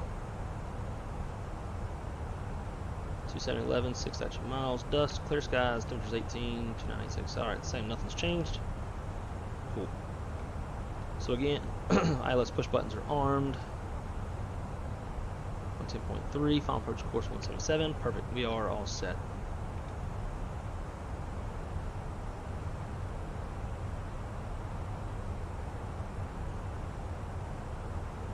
Then we'll do our descent, or our approach brief.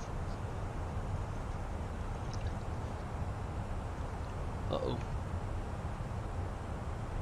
So I think this star that SimBrief put us on is to land north, and we're landing south.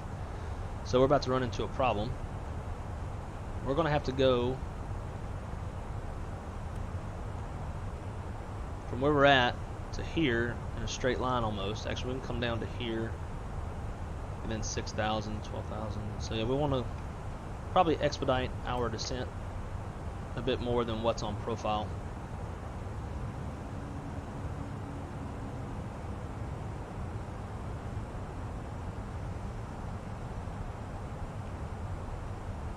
So we'll just keep that coming. And when we get down to pithy, then we'll break off and go bossy. But we want to be lower because we're not going to be able to descend 12,000 feet. Or I'm sorry, 6,000 feet. So traffic. Whatever.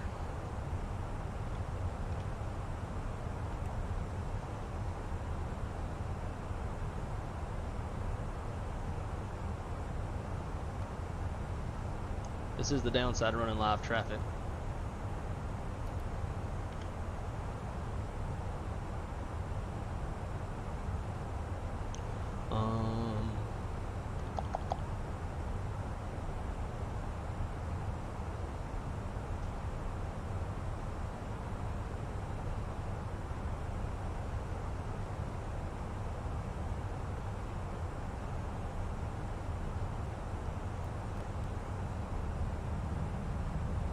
All right.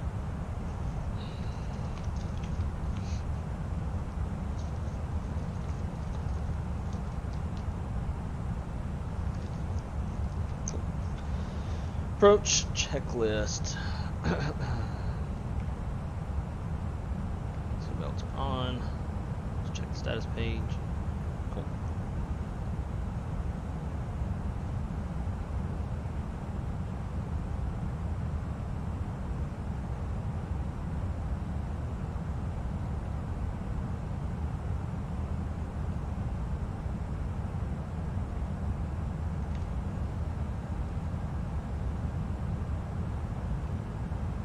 Cool, so we're actually on profile.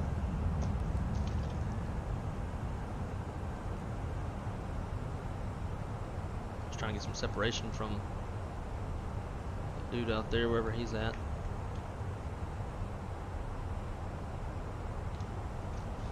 Alright, approach checklist. Briefing is complete. Approach stable by 1,000 feet off the ground. ECAM status is checked. Seatbelt signs are on. Minimums 200 is set. And altimeters 2986 is set. Approach checklist complete.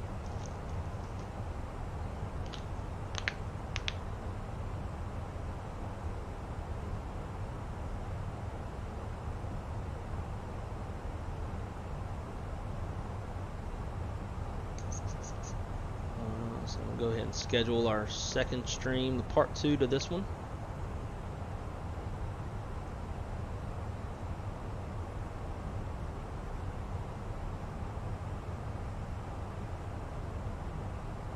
Actually, no, I need to finish this one to reuse the settings. Cool. So I'll be looking for the second stream once we get off this one. You know, it looks like everybody's turning.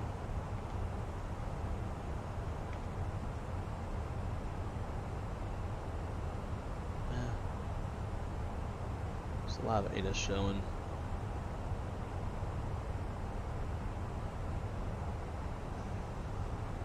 Oh, you sons of bitches. They swapped the airport.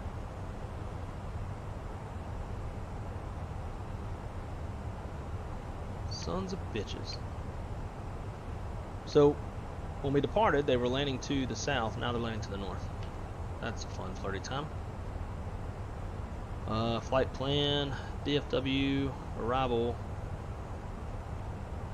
me 36 center. Is it not?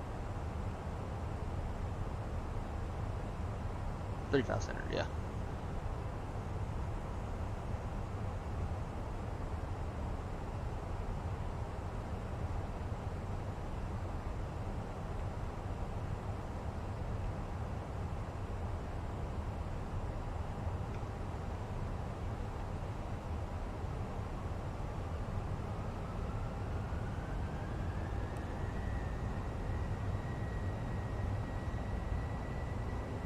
Turn towards the south. It's going in the right direction. I'll get all this squared away. Do Rama inserts.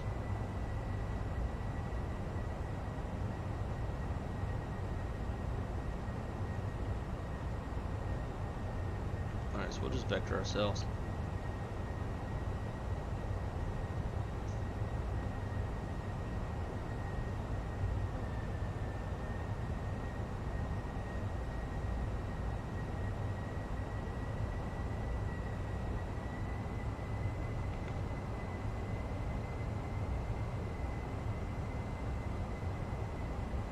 It's kind of like we flew a star.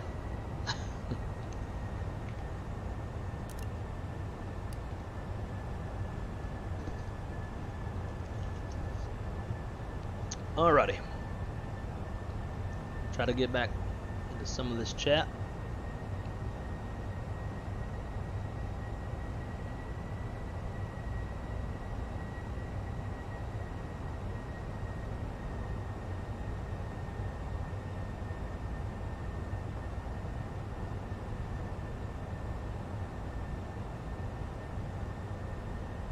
So actually, yeah, as far as Mobile, you may have seen some, there might be some mainline flights here and there from Delta every now and then. I don't know if there would be enough demand for continuous, oh yeah, Avelo, I saw that, continuous, you know, like mainline flights from Atlanta to Mobile. Like Mobile, it's a decently sized city, but it's still not like a whole, like, at least the times that I flew in and out of Mobile, it was all RJs for the most part. With, I think I saw like a mainline flight here and there, but for the most part it was all RJs. It's such a small airport. Drew, what's up, dude? I'm an independent insurance adjuster. Ah, that makes sense. I work a year's work in 6 months. I get more certifications online this time of year. Nice, I got you. Cool. Cool. I need to buy my own business jet and have D-Champ and Shaq fly me around that way. I know what it feels like to be a celebrity. Yep. Allegiant, Spirit, Frontier, Breeze, Avello are the cheap ones I can think of. Yep. Yeah, there's a lot more than I imagined.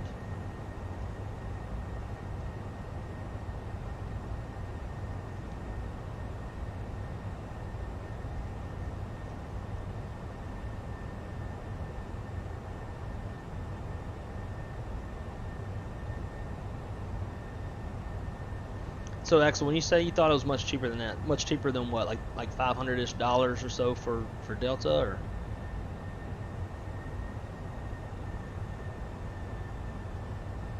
Captain Nate, what's up? What's going on, my friend? Didn't just now saw your name in the chat.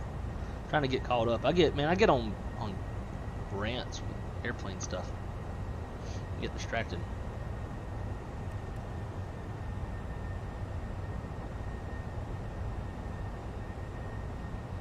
I cut this approach a little shallow. Let's take it down to 3,000 feet. Not burn all of our extra gas flying low.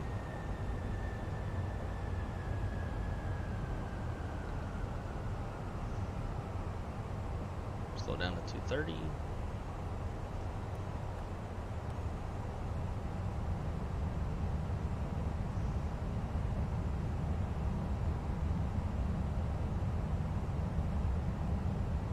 Coast Guard at Mobile, okay. Guess you could consider that, well, Mobile downtown or Mobile regional? Probably regional. Still want to see a wrong side in V1 from dispatch to flight stream. Absolutely. I'll have to pitch that to him. On his last stream, I said something to him about shared cockpit. Said he was down, but you could just be saying that.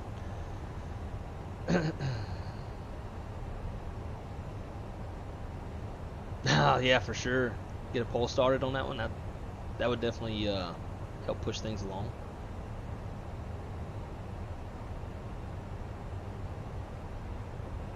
Stay dangerously dangerous. Seatbelts, brace. So the pilot who taught me that little method of descent, he told me, like, he had a captain teach him that one, and he was pretty much like hand on the dash, like as they're coming down, like holding himself. Said it was borderline uncomfortable.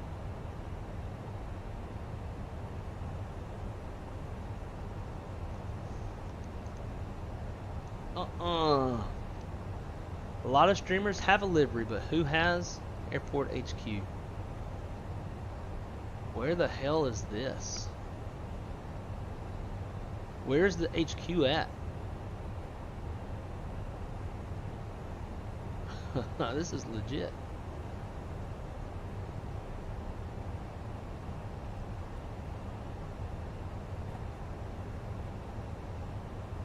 So guys, check this out. Shaq has his own HQ airport. And the terminals are freaking sky rises. The whole thing's probably a lounge. Damn, that is sweet.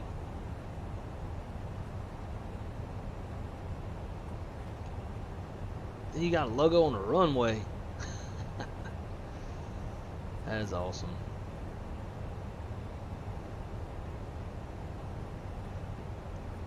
Alrighty, there's 4,000.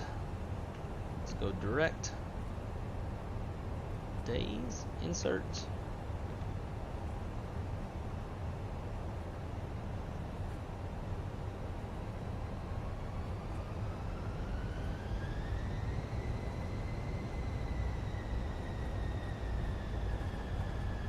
I'm very good at making a plane come down fast, but not in a good way.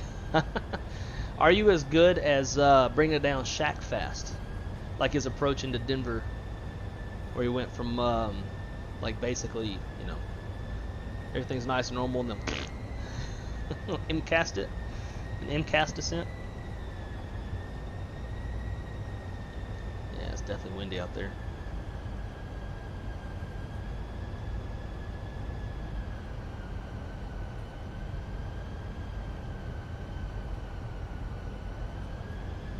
Let's update everything. Looks like the ATIS just updated. Let's go perf. 200 on this approach.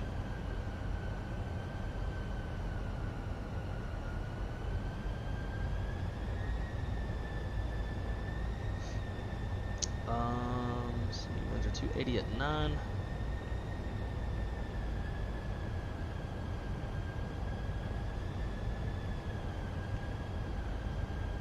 Two 987, and the temperature is 19 now.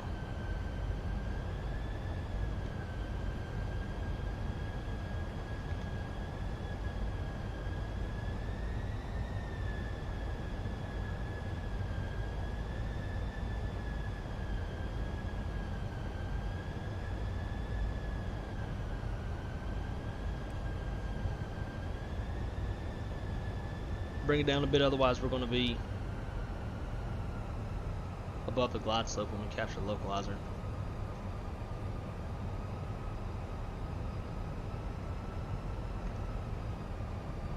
We got this guy here as well, so we'll try to slip it in between him and the arrival in front of us.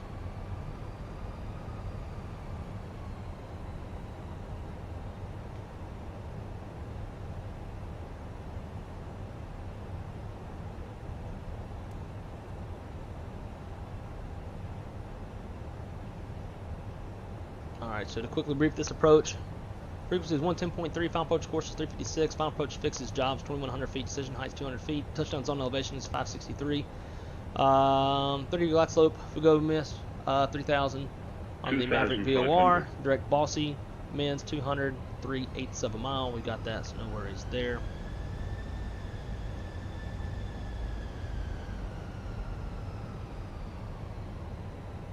We've captured localizer and glide slope. We got BNE plus 10, so we go flaps 1, speed checks flaps 1.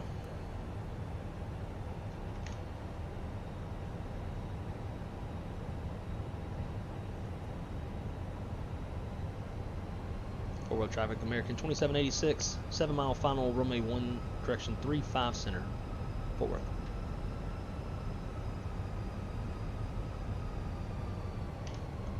Alright, no need to approach and confirm, or activate and confirm, come on.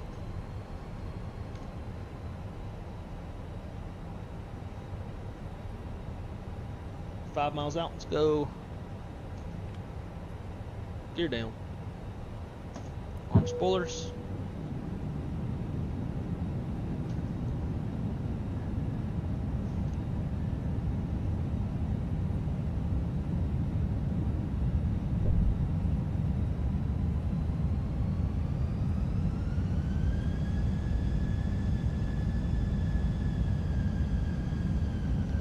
Figure it out. It's throttling up and I don't even need to. Flaps 2. Come on, airplane, slow down. 3-mile final. 1000. Fully configured and stable. Landing checklist.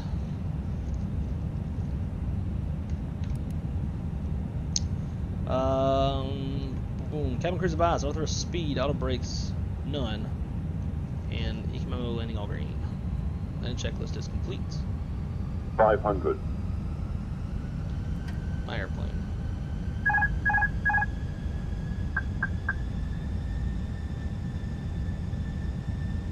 I got a 4090 and even DFW sucks. 400. Should help get some frame rates back. 100 above. Maybe.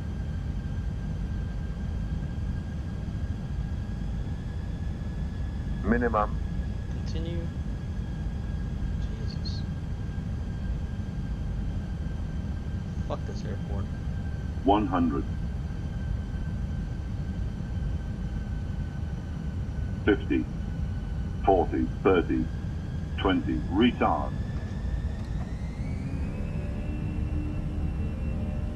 Going around.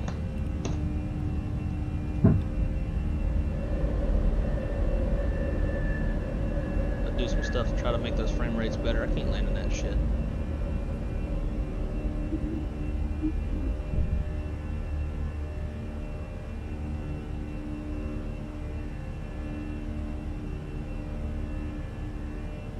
Holy Christ. What an actual fuck?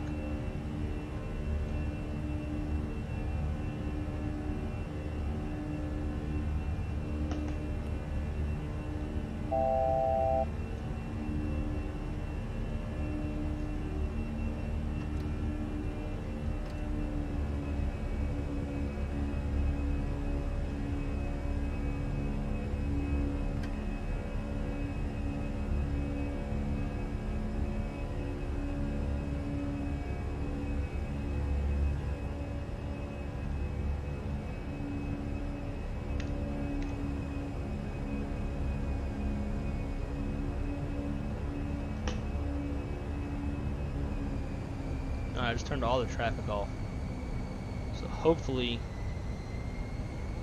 that will help.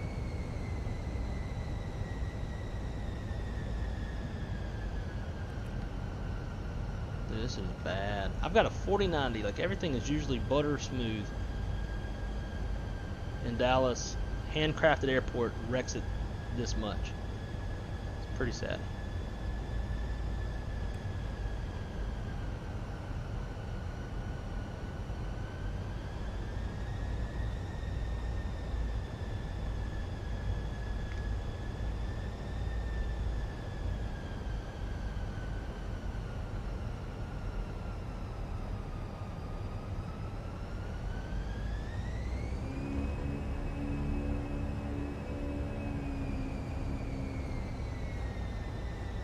And this is why I didn't want to fly into Dallas, was for this reason.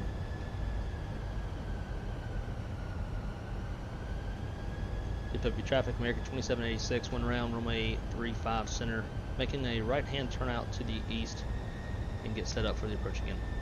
DFW. Oh, fuck. Now I've got DFW center coming online.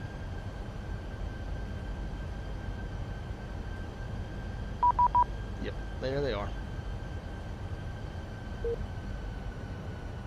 3517.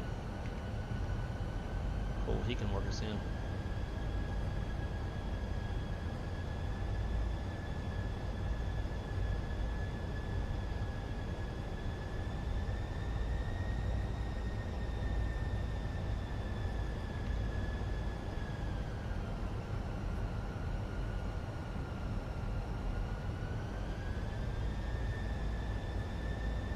DFW Center, American 2786, 3,000 feet, 095 heading, went around, runway 35 center, Dallas.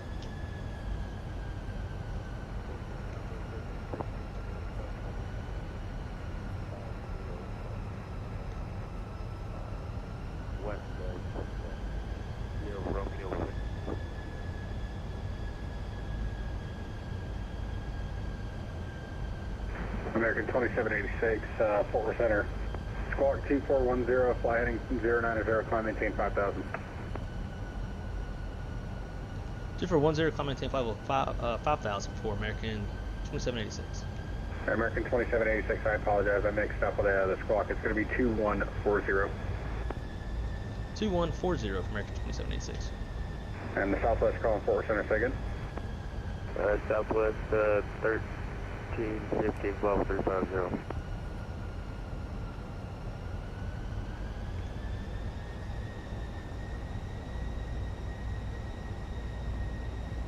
Southwest 1315, Fort Worth Center, squawk 7244 and ident.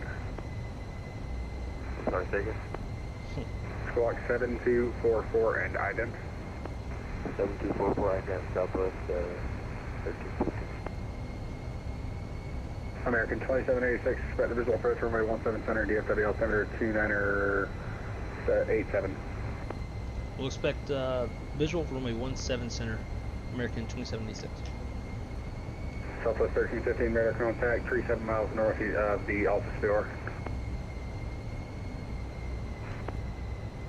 And Fort Worth Center, good afternoon, Southwest 321, inbound Divine, flight level 380. Southwest 321, Fort Worth Center, good morning, squawk 7, or correction 6541. 6541, Southwest 321. Double 3050, subway 5 minutes, we'll pull back. Roger. American 2786, fly heading 0, correction 360. 360 on the heading, American 2786. Fort Worth Center, good afternoon, Southwest 323, flight level 380, inbound blind. Alright, so we're back over to 17 Center now. Southwest 321, radar contact 16 miles northeast, correction northwest of the El Dorado VOR, welcome aboard. Could go direct. Southwest 323, Fort Worth Center, squawk 0716 and ident. Okay, 0716 and ident.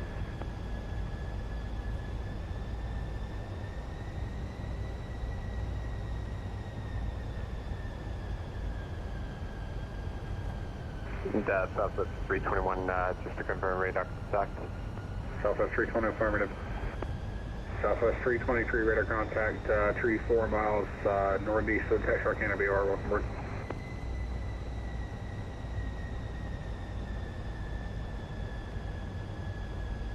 American 2786, fly heading 300, descend and maintain 3000. 300, 3000, American 2786. And my phone's ringing.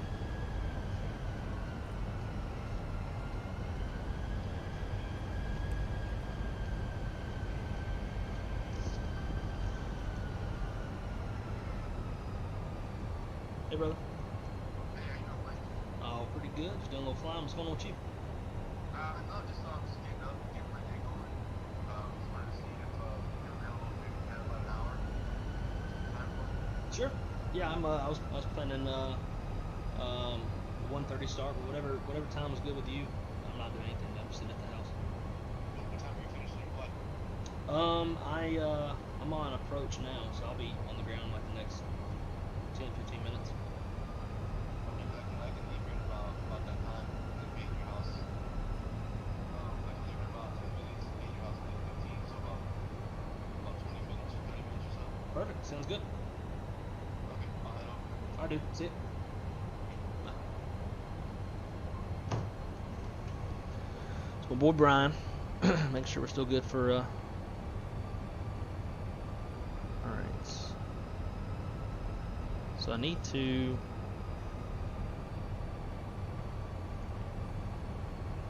PR and selected speed, approach 200. There we go. This was the screen I needed back because I know that reprogram.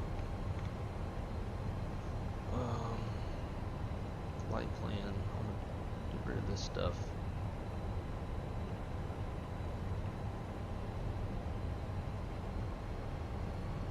$2,500. for Atlanta.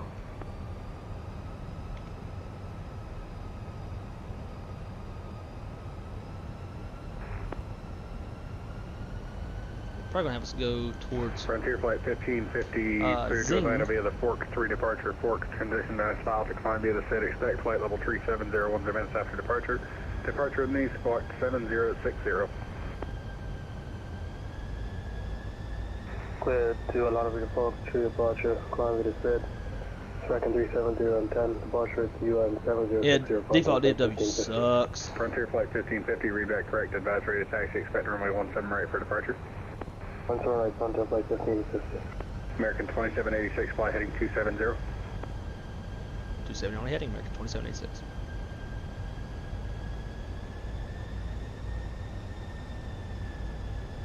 Yeah, it looks like it's got us going towards Zing. Zing's 3000. Go flaps 1.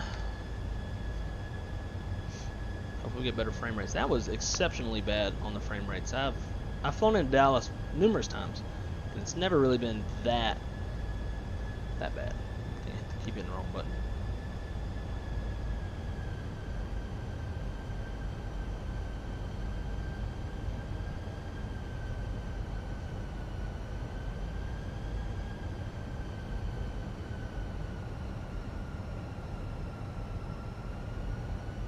Yeah, and again, guys, I know that Dallas was bad.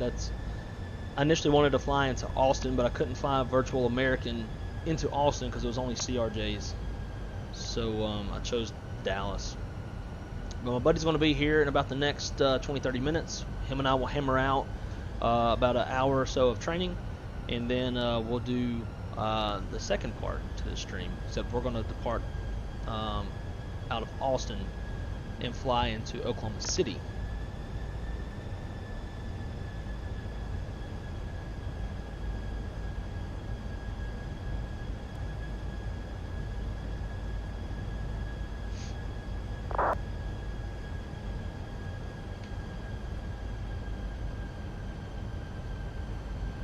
Cheat a little bit when he gives me a left-hand turn.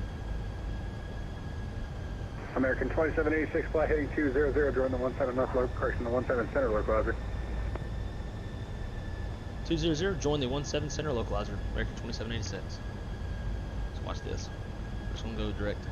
Zing, insert, on approach.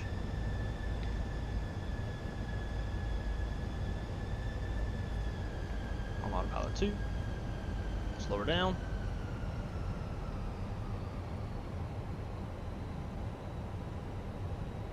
While we're nice and level, we can bleed off that airspeed.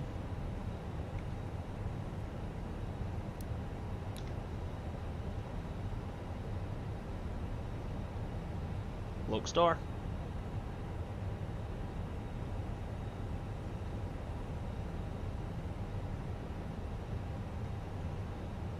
We got VNE plus 10, so we can go flaps 2, speed checks, flaps 2.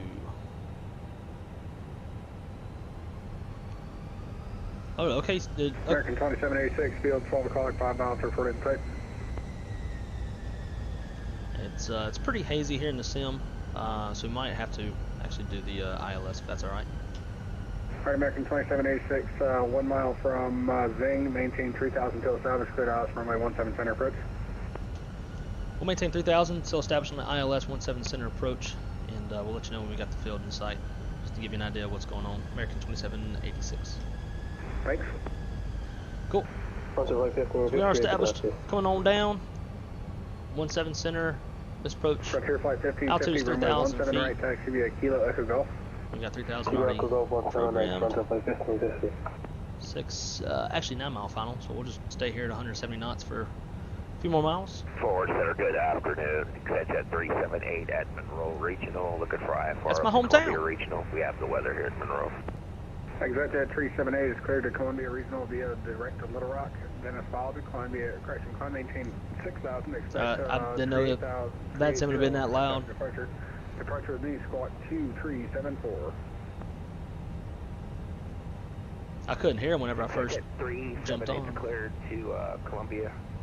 Radar vectors, Little Rock, then is filed. We'll maintain 6,000 at 38010. Departure with you in the squawk 2374. Alright, let's go gear down. 378, you read that correct. Advance On spoilers, manage speed. Probably going to need runway 22 for exit at 378. Alright, exit at 378, expect runway 22 for departure. Alrighty, we'll call you back for taxi when we get finished load here at 378.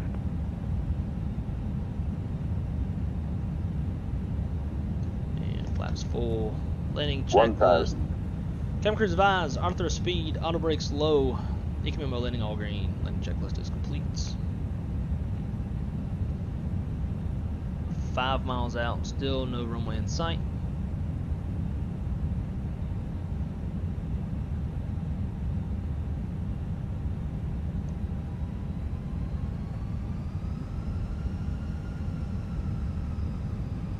Still no runway in sight. Oh, bad stutters.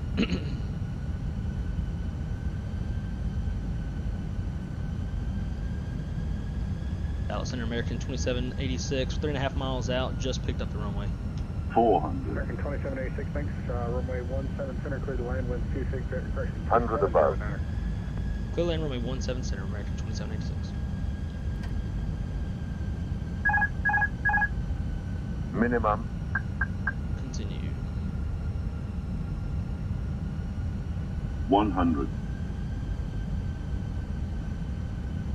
50. 40. 30, 20, retard.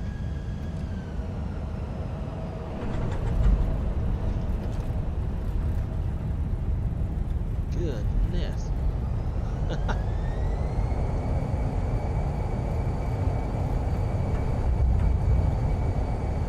Was all over the runway on that one.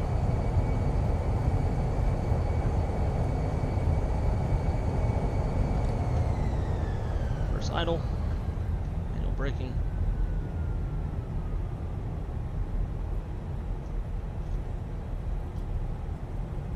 Southwest 323, descend via the Rifle 3 arrival, Oak City landing north, altimeter 2978, more than 1 hour old. Hell am I at? Mike 2?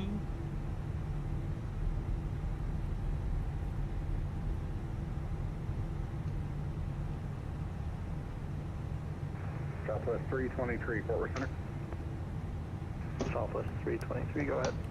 Southwest 323, descend via the Rifle 3 arrival, Oak City landing north, altimeter 2978, more than 1 hour old.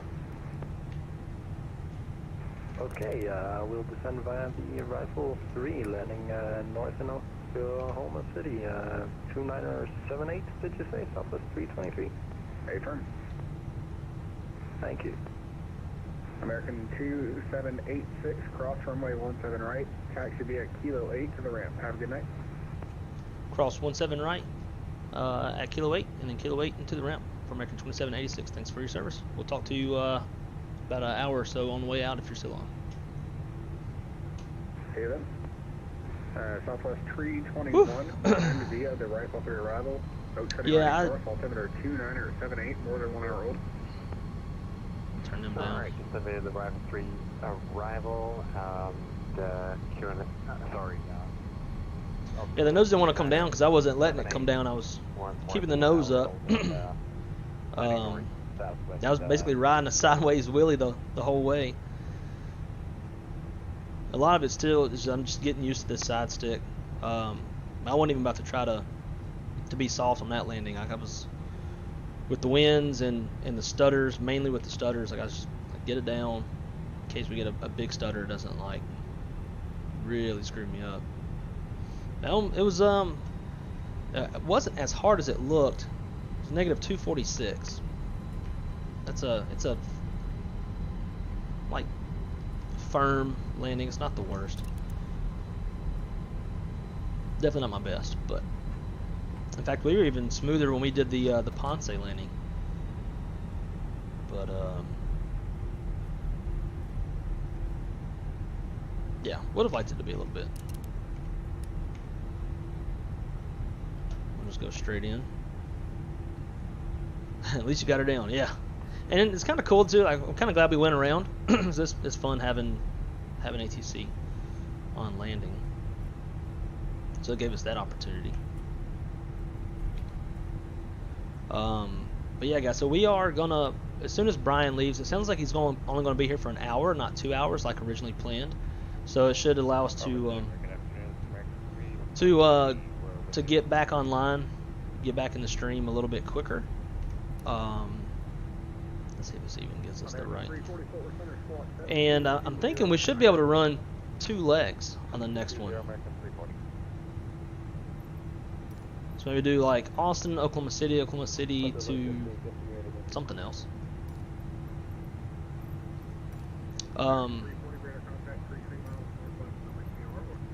So I just bought bought Oklahoma City from Any Builds. Also got when we left Kansas City, I had no idea it was even out. I saw the guy that makes all the GSX profiles for the U.S. airports in FlightSim.2. He had one for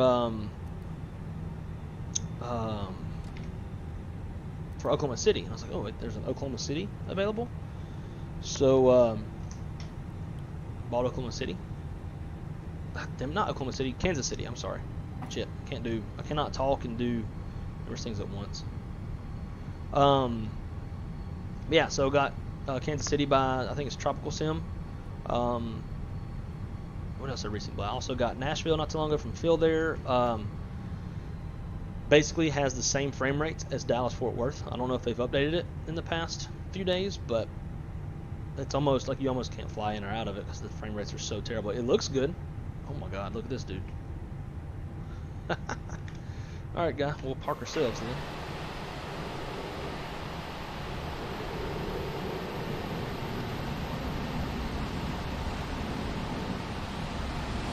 Bye, Frontier. Bam! Just hit the baggage car. It'd be funny if the baggage car went flying. Yeah, so we'll find a second leg to do. Maybe run like United out of Oklahoma City to Denver or something like that. Right. We'll disconnect from VetSim and let's get everything else shut down. So APU is on. I'm gonna turn off the yellow pump, APU bleed, and let's shut down engine 1. Get the click, and then turn off the beacon light. Boom. Beacon's off. Deboard. Yes. And we'll run the deboard on there as well. Cool. Let's go MCDU, ATSU, AOC menu, received messages, arrival message. Cool, don't care about that. And we'll shut everything down. So I'm just going to go in reverse. Cruise supply, ground control, actually ground control off. Boom, boom, boom.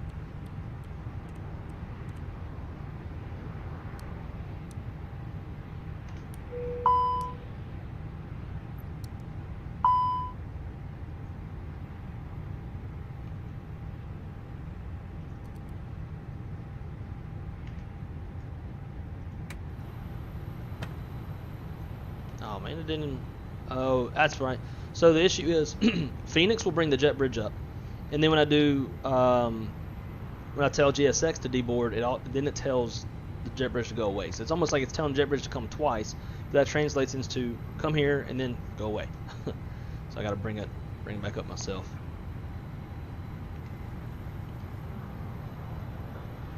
Cool. So honestly, in real life though, you would leave the emergency lights armed while you got passengers on board.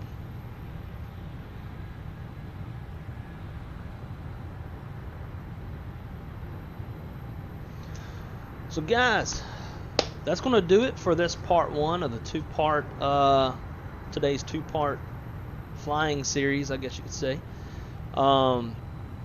Again, my buddy Brian's going to be here in probably the next 15-20 minutes. We're going to do some training for, he says, an hour. We had originally planned 2 hours, but regardless, anticipate to have the stream fire back up around, at the latest, 3:30, 4 o'clock Eastern time, and we'll fly Austin to Oklahoma City as our leg 1, and then from there do something else. If I don't go buying the truck tomorrow, I feel like I probably won't, because it's not smart. Then tomorrow we're going to be streaming. Tomorrow, myself and Wiley, who was actually the guy who created this livery, as well as the super authentic Spirit Airlines liveries, we're going to fly together tomorrow. I believe he likes to fly fly Spirit, so if he flies Spirit, then I'll fly Southwest. And we're probably going to fly either like Kansas City to Tampa, maybe Nashville to Tampa. We're going to fly something into Tampa. He wants to do Tampa. So we'll fly into Tampa. We have the AnyBuilds, not AnyBuilds, who is it? Vertical Sim. We have the Vertical Sim Tampa scenery, and so that'll be the first leg tomorrow, and then we'll possibly operate something out of Tampa tomorrow afternoon. So that is the tentative schedule. So if you're not busy here in about the next hour and a half, 2 hours, join me again as we operate our second leg out of Austin, and then tomorrow we're going to be operating into Tampa. Not exactly sure what time. I'll try to get that scheduled as quickly as possible so that you guys are notified. Please smash that like button if you haven't already. Also, hit the notification bell, select all so you'll know when I go live.